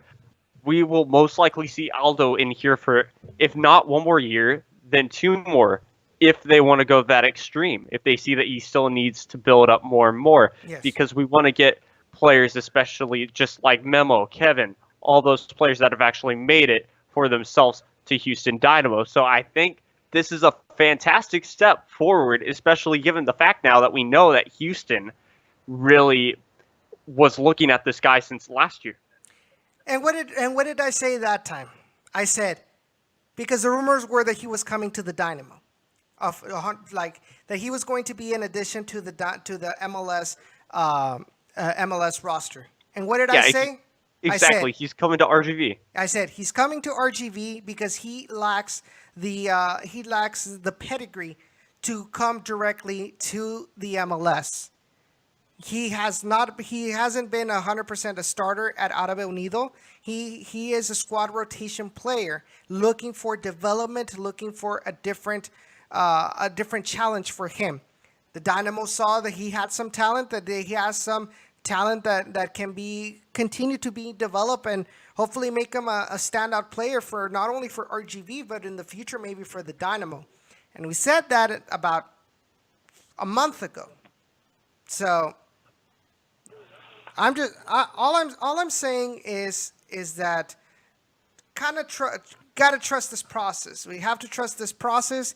Kind of give him the benefit of the doubt now that he's here, and to allow him to show us what he's got and how he's going to help this RGVFC offense. It's rare for a player to come in guns blazing and make a huge impact on this team. Some players do have that. Some don't. More often than times they don't. Luna. Exactly. With Ruben Luna, as soon as he came in, it was 100%. It was apparent. I mean, we had troubles with Zen and Kadic getting in. I believe it was a concussion. His problem. Yep.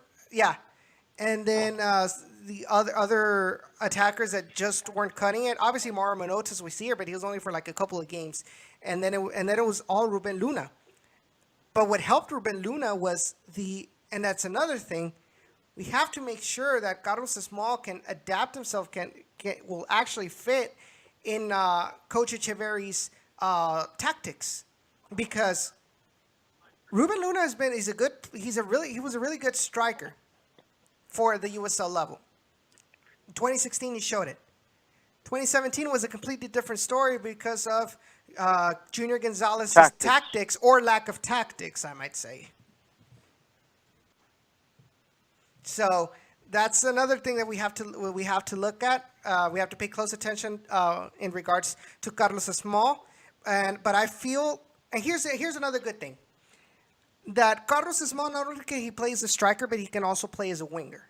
So he gives us that a little bit of depth in both of those positions, and can be adapted to fairly easily whatever we are aching at more as the season progresses.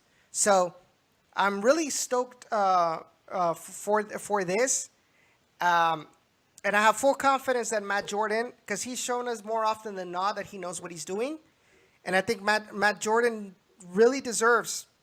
And this is coming from me in the Dynamo fan perspective. Matt Jordan. Cheerleader.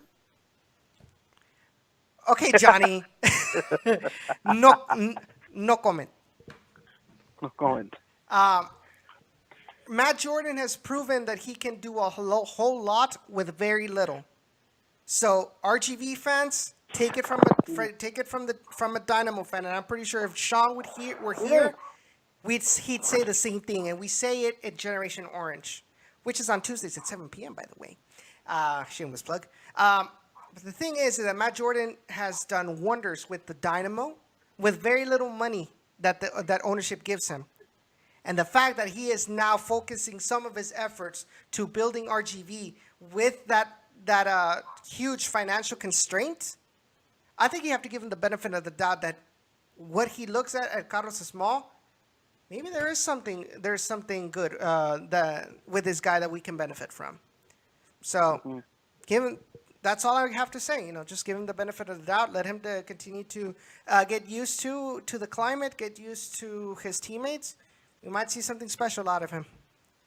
Mm-hmm. Yeah, I mean, I don't think he'll really be getting used to the climate because it is kind of the same climate up in basically the tropics.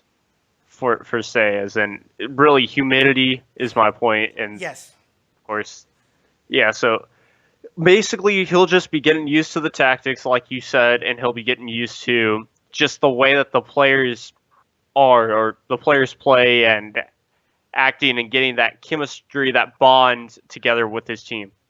Yeah. And Cisco, you are correct. He says the fact that Dynamo have eyes on him for the future says that they have big expectations for his growth and development. That should excite RGV fans. I definitely agree with you, Cisco, and I'm pretty sure he can pretty much confirm what I just said about Matt Jordan. If he believes he's got talent, then you better be damn sure that he does have some sort of talent that's just waiting to be brought open by the development system. So, anyways, let's get back to the league, because we have not talked about this upcoming match against Swope Park Rangers. Guys, what are your first thoughts on that? And I know we've kind of talked a little bit about that in regards to that Swope Park is not Las Vegas. And what are your thoughts on this match? All right, I guess. Okay, yeah. I mean, my thoughts are just like I said before. Yeah, they're not Las Vegas. RGVFC has to come in here with a clear head and just the mentality of we're 0-1, or we're playing with a goal down basically for this whole game until we score a goal here.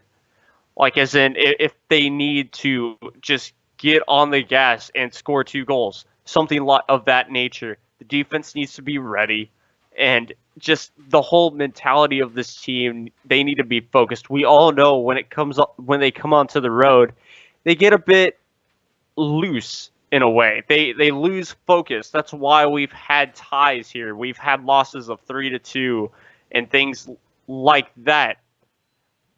Yes, the last road game that we had versus St. Louis, that was a 0-0 draw because we weren't really able to score. But at the same time, St. Louis FC came out and they were able to strike the ball pretty well and made Nico Cordy have to work for it. So they just need to be on their toes throughout the whole 90 minutes. Right? Well, this is a Swope Park Ranger side that is, clinging to playoff spots. So obviously, it's going to be a tough game for us to go get three. And as Jacob was aforementioning, we had a solid defensive performance. We just couldn't find that perfect touch. And now that we have this 3-game scoring streak, I hope the team can find a goal and pretty much park the bus or try to seek a second goal without playing at the edge of the sword, and have that clumsy moment of defense, and hope to repeat the performance that we had at home. Yeah, I sure hope so. So some little stats. Excuse me.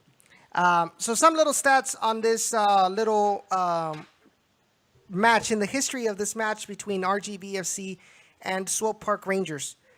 We have played against Swope Park Rangers so far. We've played against them 7 times. 3 wins for RGV, 2 wins for SPR, and 2 draws.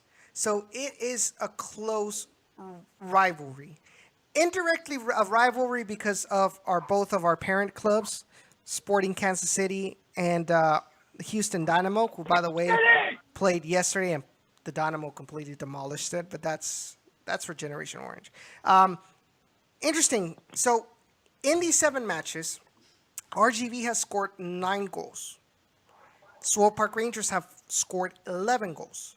So even though we have the upper hand in regards to actual wins against Swope Park, they have scored more goals against us.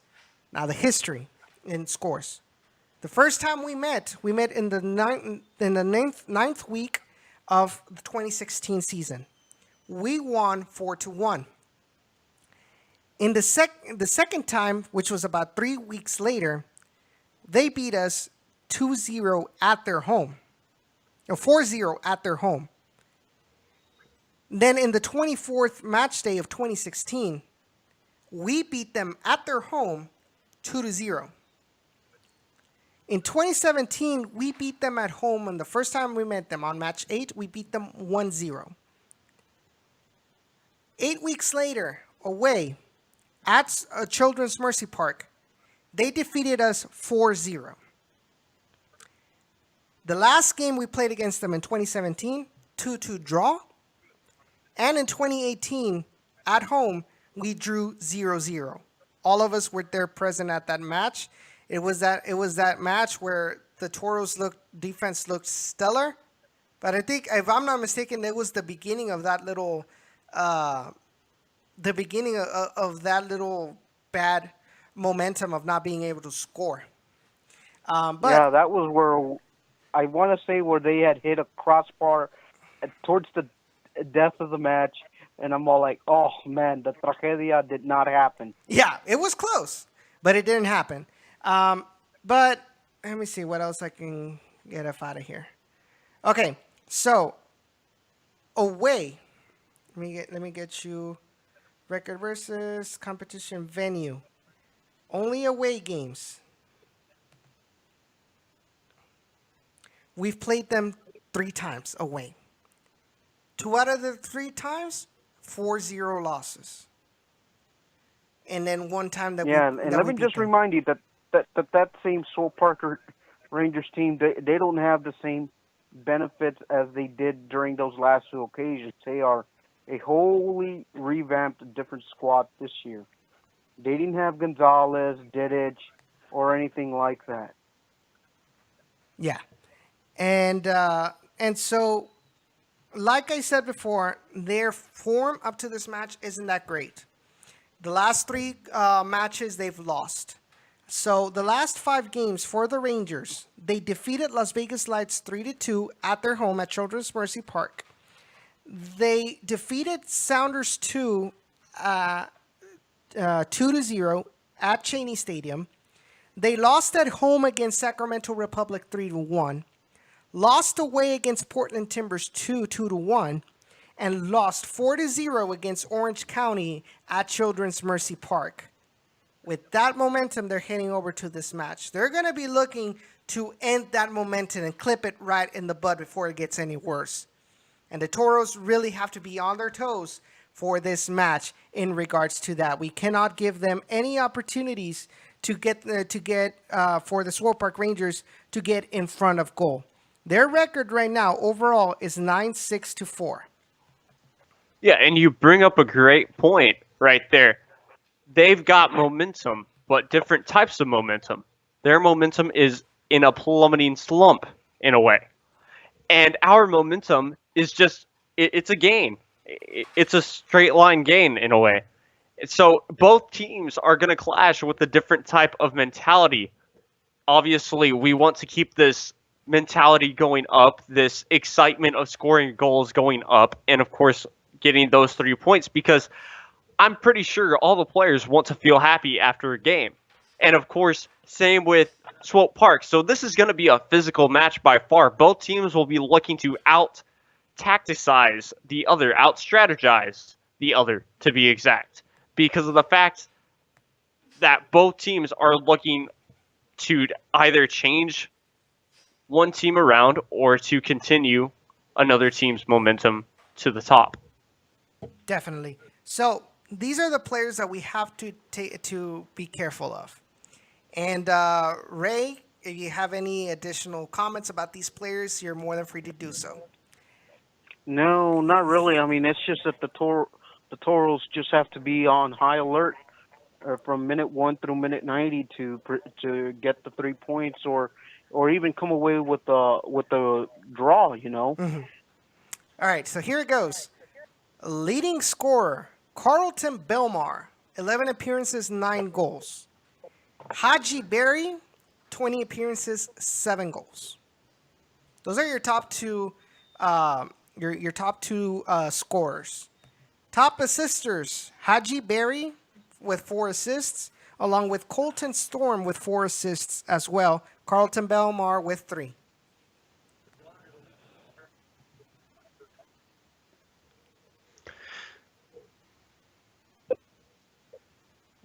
I mean, it's simple. You gotta pay close attention to those two with Carlton Belmar and Haji. Now, this is how usually they play. Now, in this match against Orange County SC, if we take a look at Swope Park Rangers' starting 11 on this match, if this page will ever load up, because why not? You had... They like to play a 3-4-3, if I'm not mistaken. I'm going to go ahead and give you the benefit of the doubt because the USL page usually has the formations all wrong, because they have but in this previous match, only Carlton Belmar out of these two players played. Haji Berry came in as a substitution in the 92nd minute. So if we can assume one thing, is that we can assume that Carlton Belmar is going to be a starter against Swope Park Rangers. And we have to put in all of our efforts to make sure, and the defense, to make sure that he does not have an easy opportunity at goal. Now I'm looking at the Swope Park versus Portland Timbers 2 match and see if Haji Berry started in that match, because it might be the fact that Haji Berry might be considered the super sub of this team. But like always, the USL webpage is taking forever to load, because why not? All right, so come on. All right, they had, yeah, he started. He started that match, and he was played as a left mid, apparently. And then Carlton Belmar in that match did not even was not even at part of the top 18 in that match against Portland Timbers 2. So it would be interesting to see and I can post it later on social media to see what I can find in regards to how if they're being rotated or if Carlton Belmar is 100% a starter, but it just happened to be that in that match he was rested or something like that. So, any final thoughts, guys, on this match before we go into predictions? Nope. Basically, I mean, my final thought is defense as always has to be on point, especially from what you're saying at the end is the players that we need to watch out for, especially that one might be a super sub. So if the defense is able to just stay on their toes, as well as Nico Cordy, and even of course the midfield to fix their troubles that they had at the start of Saturday's game, then we should be looking at 3 points. Okay, so predictions. I've got Oh, go ahead, Ray. I've got nothing else to add to this match. All right, so predictions, Ray. At heart, I would just start the bus from minute 1. But wait, that's my bold prediction. I say draw at 1. Bold prediction 0-0. Tempers flare up. Red card. And we still come away from the visit. Okay, so regular prediction 1-1, bold prediction 0-0, and we get a red card. And we still manage to get the point. Yes. All right. Jacob? Bold prediction, I'm going to kind of make it just like that one match that actually Houston Dynamo had against SKC, because tempers did flare up, and it was a 3-3 draw. So yes, I'm expecting a 3-3 draw, but a little bit of a comeback from RGV FC in the late minutes to steal away 2 extra points from Swope Park. That is my regular prediction. So then, yeah, my bold prediction is going to be pretty freaking crazy. I expect to, for my bold, it'll be 0-0. And yes, tempers will flare up by far. Both teams will be finishing this matchup with 9 players on each side. Wow. Wow, that's pretty bold. All right. My prediction, I'm going to go with a 1-1 draw. Bold prediction, 3-1 win for the Toros. Do they do drug tests for Down in the Valley podcast? Say again? I said, do you drug test yourself every once in a while? I have to do it at work, so yes. Damn it. You're not the first one to ask, though. But yeah, I stand by my bold prediction, 3-1 RGVFC. So one quick little detail as well in regards to Carlos Small. I have been told he will. I have been told the number he will be using this season with the Toros, and apparently it is going to be number 58. Carlos Small will be using number 58 this season. I've also been told about Tyler Derrick. He is currently training with the Toros. The comment that was made to me was that he still got a long way to go in order to get back to match fitness, but you're still able to see in quick lapses why he was the starting goalkeeper for the Houston Dynamo. Well, I mean, that is a good thing for sure. I mean, Carlos Small with that number 58, I thought, well, normally sometimes with the jersey numbers, the bigger the number, the larger the number, the larger the person. But I don't entirely think that this is the truth here. I think you can just pick whatever number since it gets printed on the back of your shirt instantly. So that's pretty cool for Carlos Small. And of course, glad to hear that Tyler Derrick things are, or at least he's going to come back to match fitness at one point. But just like we had said on this show, the first time that we talked about Tyler Derrick, is he really going to be more of a starter for RGVFC or more of a coach? I think he's still going to be more of a coach. I think we will see him technically on the bench during home games, helping out the coach, giving players reasons why, or, calling out the players even from the sidelines. And I was also told that according to what he has heard, is that he will be training with us. He might play a couple of matches with RGV, but he will more than likely finish the season with the Houston Dynamo. So we have to take advantage of his presence, as quickly as possible. Maybe not out on the field per se, but what he brings to the locker room. Now, I'm pretty sure there's a lot of, before I go with you, I know there's a lot of people, and I've seen it on social media, that, they're like, why is he back? Yada, yada, yada. Okay. Independently of what he did outside of the pitch, a legal decision was made in regards to that case. You might agree to give him another chance. You might disagree. Doesn't matter. The decision was taken by MLS. Decision was taken by the Dynamo. Decision was taken by the RGV. Decision was taken by the Harris County legal system. That's it. You can argue all you want about whether he deserves another chance to continue to play or he should be sent. That decision is going to be made by Matt Jordan and the Houston Dynamo organization.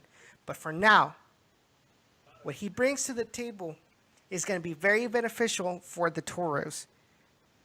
And really, I would prefer to, I guess you can say, to put in an analogy, squeeze the most juice that is left possible out of Tyler Derrick before a decision is made to send him to another team, sell him, or whatever. When we have him in our roster, we have to take advantage of his experience and what he can do to help out these young guys to continue to develop. Go ahead, Ray. What I really like, and he's going to bring a boatload of experience to Nico Corti, Matt Sanchez, and Michael Nelson. Definitely. All three of them are raw keepers that have shown they can play at the USL level, and I think Tyler Derrick's experience is just going to help them elevate their game just a wee bit more, so that these guys can possibly be in a Dynamo uniform someday. Yes. And the guy I see with the most upside, aside from Corti, is Nelson. I definitely agree with you. We see it. We're seeing how well. I mean, even with the Dynamo in preseason, he looked excellent in Arizona. And it's just a fact, he's got to fight for that spot along with with Chris Seitz and Joe Willis, who are really good goalkeepers at the MLS level, and they have shown it. And so right now, Michael Nelson, he's got what it takes to play in MLS, but the competition is so fierce. He's going to have to continue his development and continue to refine that raw talent that we know he has with RGV in the USL, and that hopefully in the future he might be the next Dynamo goalkeeper. Maybe they might see it more viable since he was a draft pick, we might see it viable to sell Joe Willis or sell Chris Seitz and give Michael Nelson a chance to shine in the MLS level. Continue to develop Nico Corti, continue to develop Matt Sanchez. And like I said, we've gotten to a point, we've already signed our first RGV Academy player in Brandon Morales. So it might be that we're not that far off when we're starting building our own talent, plus what the Dynamo Academy is bringing to us. And I kind of want, and it's a perfect lead into what I'm going to talk about really quickly right now, and that is our sister team, Brazos Valley Cavalry, because that's the third tier in this Dynamo organization. Dynamo, RGV, Brazos Valley Cavalry, Dynamo Academy. And if you guys have Well, paid, I think they're overlooking one team, which is the Laredo Heat as well. true, but in the pure, I think in the purest sense of the organization, the way it was originally designed, it was like that. Now they added Laredo Heat as another step, and you are right. That might actually be how it's going to be right now. But even then, just take a look. I mean, we had the Cabrera brothers brought in from Brazos Valley. Bryce Marion, if I'm not mistaken, played for Brazos Valley. Correct me if I'm wrong, guys. Cisco, correct me if I'm wrong about that. But I think he played for a while with Brazos Valley, and right now Brazos Valley has just won their regional championship last Friday. When they defeated Texas FC. Tomorrow they're playing in the playoffs against the Cima Águilas, and that is going to be tomorrow at 4 p.m. So really quickly they found their steam with academy players and players that are the under 23 level. So you're talking about this is potentially, some of these players are potentially the future for RGV and the future for the Dynamo. So if Brazos Valley is doing as good and continues to do good as the season progresses, there's a good future. There's a good outlook to the future of RGVFC. Yeah, wholeheartedly agree with you. Because take a look at the last 5 matches for the Brazos Valley Cavalry. They defeated Claiborne 8-1. Defeated Claiborne again 6-2. This time at their home. They defeated OKC Energy 3-1. Defeated Texas United 3-0 at their home, and then won at home against Texas United 4-1. So they have been dominating for the most part. They dominated their division, and now they're going to start playing interdivision. Let's see how that goes with that. But we have a bright future when it comes to future RGVFC players from within the system. Things are looking good.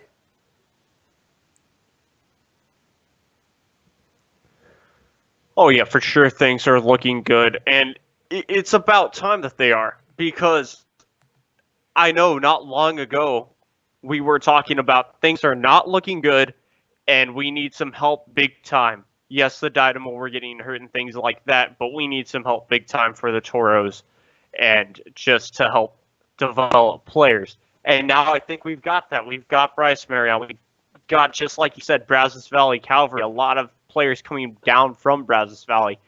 And they have been a success for a while. And so I do expect to see a lot more coming back down to RGVFC to get developed. You're looking at a real development camp finally that I suspect will be, I mean, yes, this is a good start, but let's wait until 2019, 2020, even 2021 to where I think we may be at the peak for RGVFC, Houston Dynamo, Brazos Valley, and technically even Laredo Heat for those players to get put to the senior team. I definitely agree, but it just goes to show that we may have left that doom and gloom phase behind when it comes to this organization. Now, will that actually happen? We'll have to wait and see next season or the following season to see how it all pans out. But things are not as doom and gloom now as they were before, and I think I'm really appreciative of that. From the Houston Dynamo organization. Like we've mentioned before, there's still some details that need to be fixed. And now, even now, with our own front office, which is with RGV, I mean, but I think there's room for optimism for the RGVFC Toros. One quick little thing. So I kind of brought up a question during the show, and that was whether if people, if our audience have ever bought tickets online for RGVFC matches, and if so, if they have been contacted by season ticket representatives to buy season tickets. The reason I ask is because, so as you all know, Sean and I bought tickets to that preseason friendly between RGVFC and San Antonio. I've been constantly getting, well, like once or twice I've been called by San Antonio FC, and yesterday I got an email from San Antonio FC from one of their season tickets representatives asking if I would like to buy season tickets for San Antonio FC. Now, the reason I ask is because, number one, I know I've had problems with flash seats whenever I buy tickets online, like with giveaways and stuff like that. In the aspect that like it took like more than 24 hours since I bought the ticket to receive it, and I had to go directly to the box office to ask, hey, well, what's going on? Why haven't I received my tickets yet when I bought them online? And more importantly, the fact that how much outreach do the season ticket reps have to people who have bought individual tickets to try to get them to come more to the matches, even to the point of buying season tickets. And that's why I wanted to ask that. And I know, Ray, you've mentioned that you've bought tickets before. How was it been for you? How was the experience for you? Well, this may take up some time, but I'll try to be as brief as I can. Long before our journey started to boil up to where we are now, back then you had the chance to print your tickets from home, which I thought was the most fantastic idea because I could print them out in cardstock, frame them, and keep them as souvenirs. Now you don't even have that choice. And to answer your other part, whether I've been contacted or not, the way that I've done it before is that I had at one point or at some point had mild interest in getting season tickets. But then there was an email that was let out, and let's just say some information was compromised at some point. And when I originally began working for the Barracudas, the guy who was giving us the sales tips and whatnot, he told me, like, hey, that's a big no-no, what they did right there. That can open up a bunch of legal issues.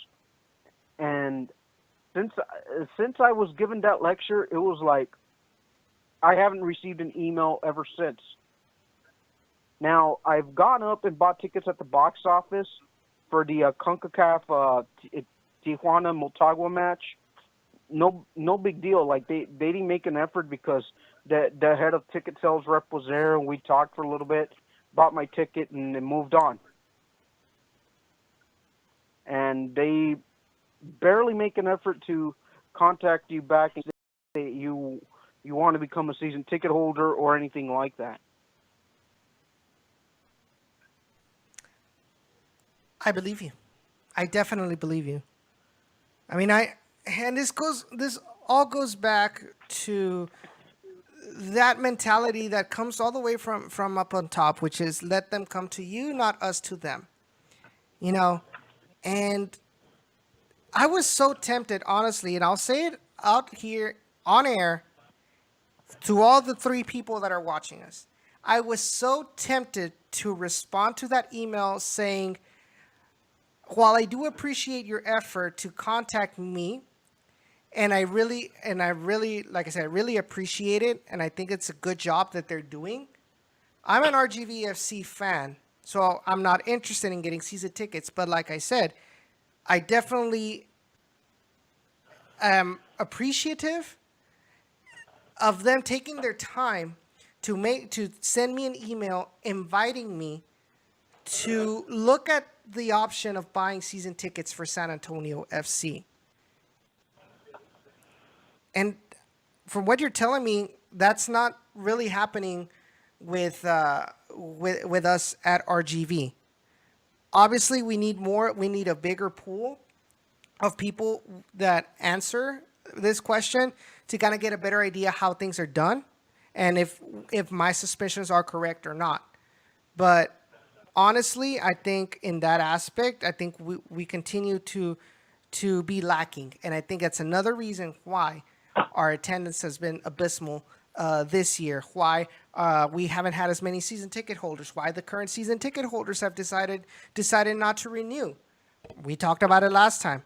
A lot of people do not renew because they feel that really there's no benefit to buying a season ticket compared to buying individual tickets. So out of all of that, I think we need an idea on what's really going on with, like, in the fans' point of view, like how their experiences has been, not only at the stadium when they go to the matches, but how easy, how accessible, or how difficult it has been to them to acquire individual tickets, and if they have been contacted and try to be persuaded to buy full season tickets for RGVSC matches.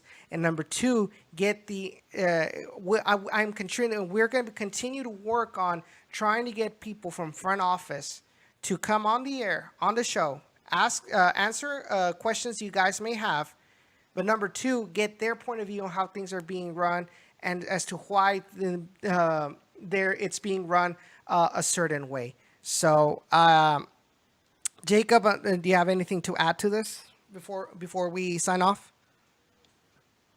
Yeah, I mean, just my experiences that I've had, I've bought seats off of Flash Seats, and that app, in my opinion, is fantastic because you can just swipe with your card and you instantly have your ticket right there. Like, it's right on your card because most likely you pay with your card.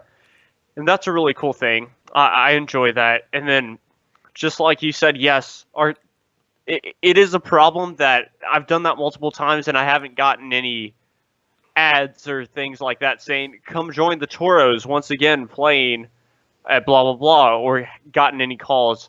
Of course, I do know one of the ticket rep guys, and he's fantastic, like Mark. Yeah. That man, he does his job right. And of course, right now, I know at the beginning of the season, there was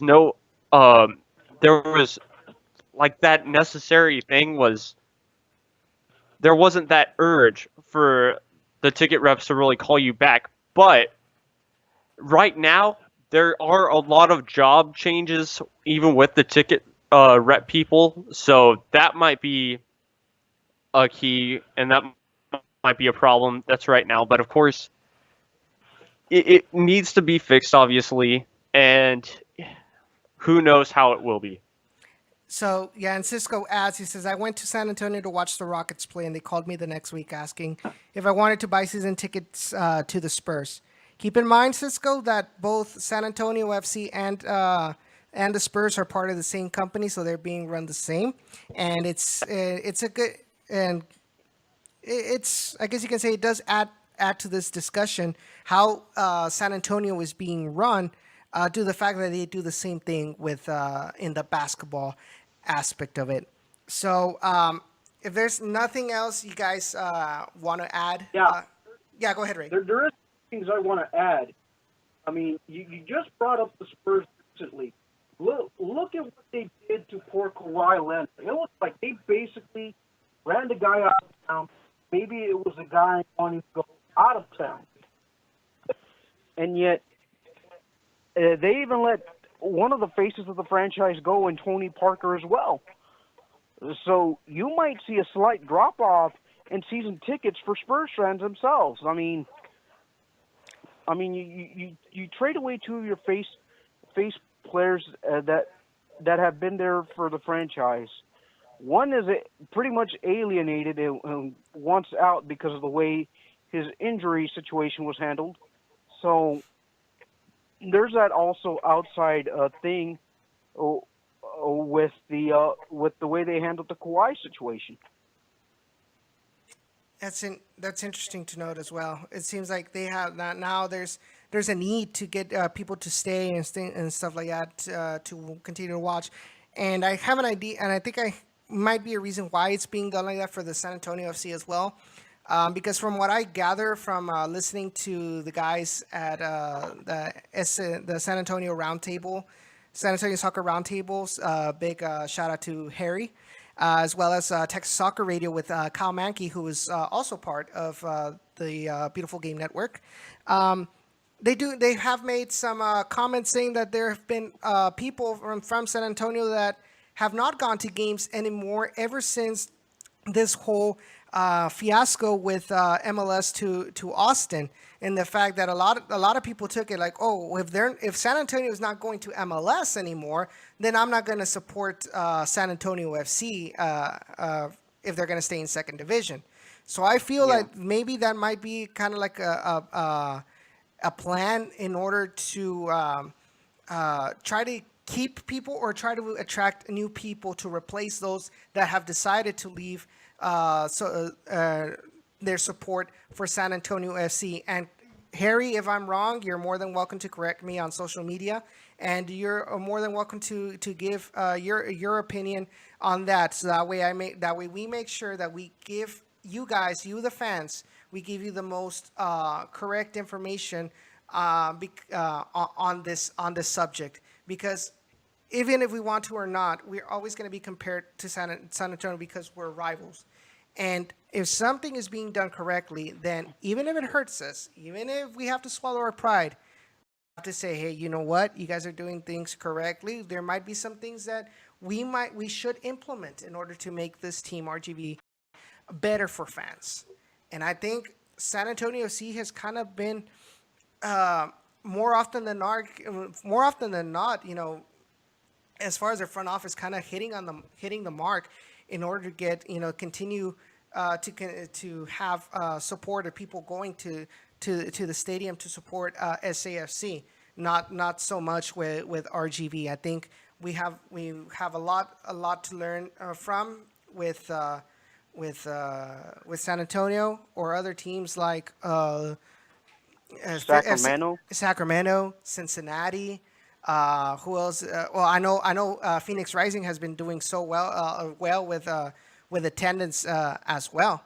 So we have to learn from the best in these aspects if we want to continue to build on and make RGVSC a successful team in the Rio Grande Valley.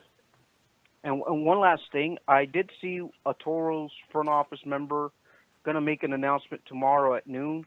I don't know if it's related to his future, team future, or the new building future. No clue whatsoever. But he did say, watch out for social media at noon for an announcement. And Jacob, I think you know who I'm talking about. Yeah, I've been told that it's a career switch for him, so I think he's gonna go off of what he's doing right now and just go to something totally different. Interesting. Am I thinking of the person that you guys are thinking about? Yep. Interesting. That's really interesting. We'll be. And we can talk about it more after the show in the chat room. Yeah, we will. Let's go ahead. It's 9:20 right now. I think it's a perfect time to kind of end this show. Wrap it up. All right. So thank you guys. Thank you. Thank you guys for listening to this show. We really appreciate from all three of us, and Cesar, who sadly could not join us today. We really appreciate of your support for this Down in the Valley podcast and everything we do. Don't forget to also subscribe to Down in the Valley Gaming. I mean, we're trying something different to bring. That was a pretty epic crash by Jacob at the intro video. I know people would love it, and and it's not the first time I see him crash either. yeah. I mean, we're learning this. Sorry, Jake. We're learning this game as we go. I have been playing it kind of like by myself, and I've gotten better. I've gotten used to the physics a whole lot more. So really excited for next Monday, where we're going to be recording part 2 of the Crew 2 series. So be sure to subscribe to Down in the Valley Gaming. I will be leaving the link on our social media, on Facebook and on Twitter, so you can go and subscribe to that alternate YouTube channel. Be sure to watch out our videos. The first one being the Rocket League video that I recorded with Sean, with Andres from the Foxtrot, and Travis Luscombe, as well as the second video for the Crew 2. Cisco is asking you, Jacob, where did the monster truck come from? Monster truck. Let me think about that. The monster truck came from one. You unlock a lot of stuff, and I unlocked, I believe, the last little sliver, or not the last. I take that back. It was the last for freestyle, the freestyle one with the planes. So I unlocked that last one and decided to get it. But it's super slow. So I mean, don't expect anything crazy out of that. But it's incredibly slow. And if you guys want to join us, if you guys love racing games and you guys would like to join us online in the Crew 2 or on Rocket League, be sure to let us know. Be sure to let us know, and we'll be more than happy to have a little session with y'all to get to know y'all a little bit more. I know a lot of you like gaming, whether it's on the PC, whether it's on Xbox One, which Sean does have. So if you guys want to play FIFA against us, I mean that's all fine and dandy with us. I'm sure we'll have a lot of fun, and then hopefully with y'all's permission, we can use that footage on the YouTube channel. Also, be sure to check out our friends from the Beautiful Game Network. Check out their website at www.bgn.fm. Follow them on Facebook and Twitter at the BGN FM. Check out all the USL podcasts that are being hosted there, including ours. Follow us on SoundCloud, YouTube if you haven't subscribed already, Google Play Store, iTunes, and Stitcher, so you can get notifications when we upload the next podcast, including this week's and last week's. And check out our website down in the rgv.com. We still have plans to continue building upon that, if we start getting more time, but we really appreciate your support. We can only go upwards from here, and we hope to bring you all a hell of a lot more and better coverage of RGV FC, because in the end, we all want this team to succeed here in the Rio Grande Valley. And one last note real quick. A nice shout out to Yahaira Flores, new PR person, and we want to wish Anwar Chagoyan, previous PR person of the Toros, the best of luck in his endeavors, and to thank him for everything that he's done for us this season, and welcome Yahaira Flores with open arms. Yeah, definitely. We look forward to working alongside with Yahaira Flores in order to continue to covering the Toros and allowing this team to continue to grow and establish its roots there in the Rio Grande Valley. So, any last words, guys? Nope, that's it for me. All right, guys. So thank you so much. We'll see each other next Wednesday. This time it will be on Wednesday. Next episode 30, will be next Wednesday at 7 p.m. here on the same YouTube channel. And hopefully we'll bring you all more good news from this match on Sunday against Swope Park Rangers. So thank you all. And hashtag we are Toros, hashtag Somos Toros, hashtag Forever Orange. Take care.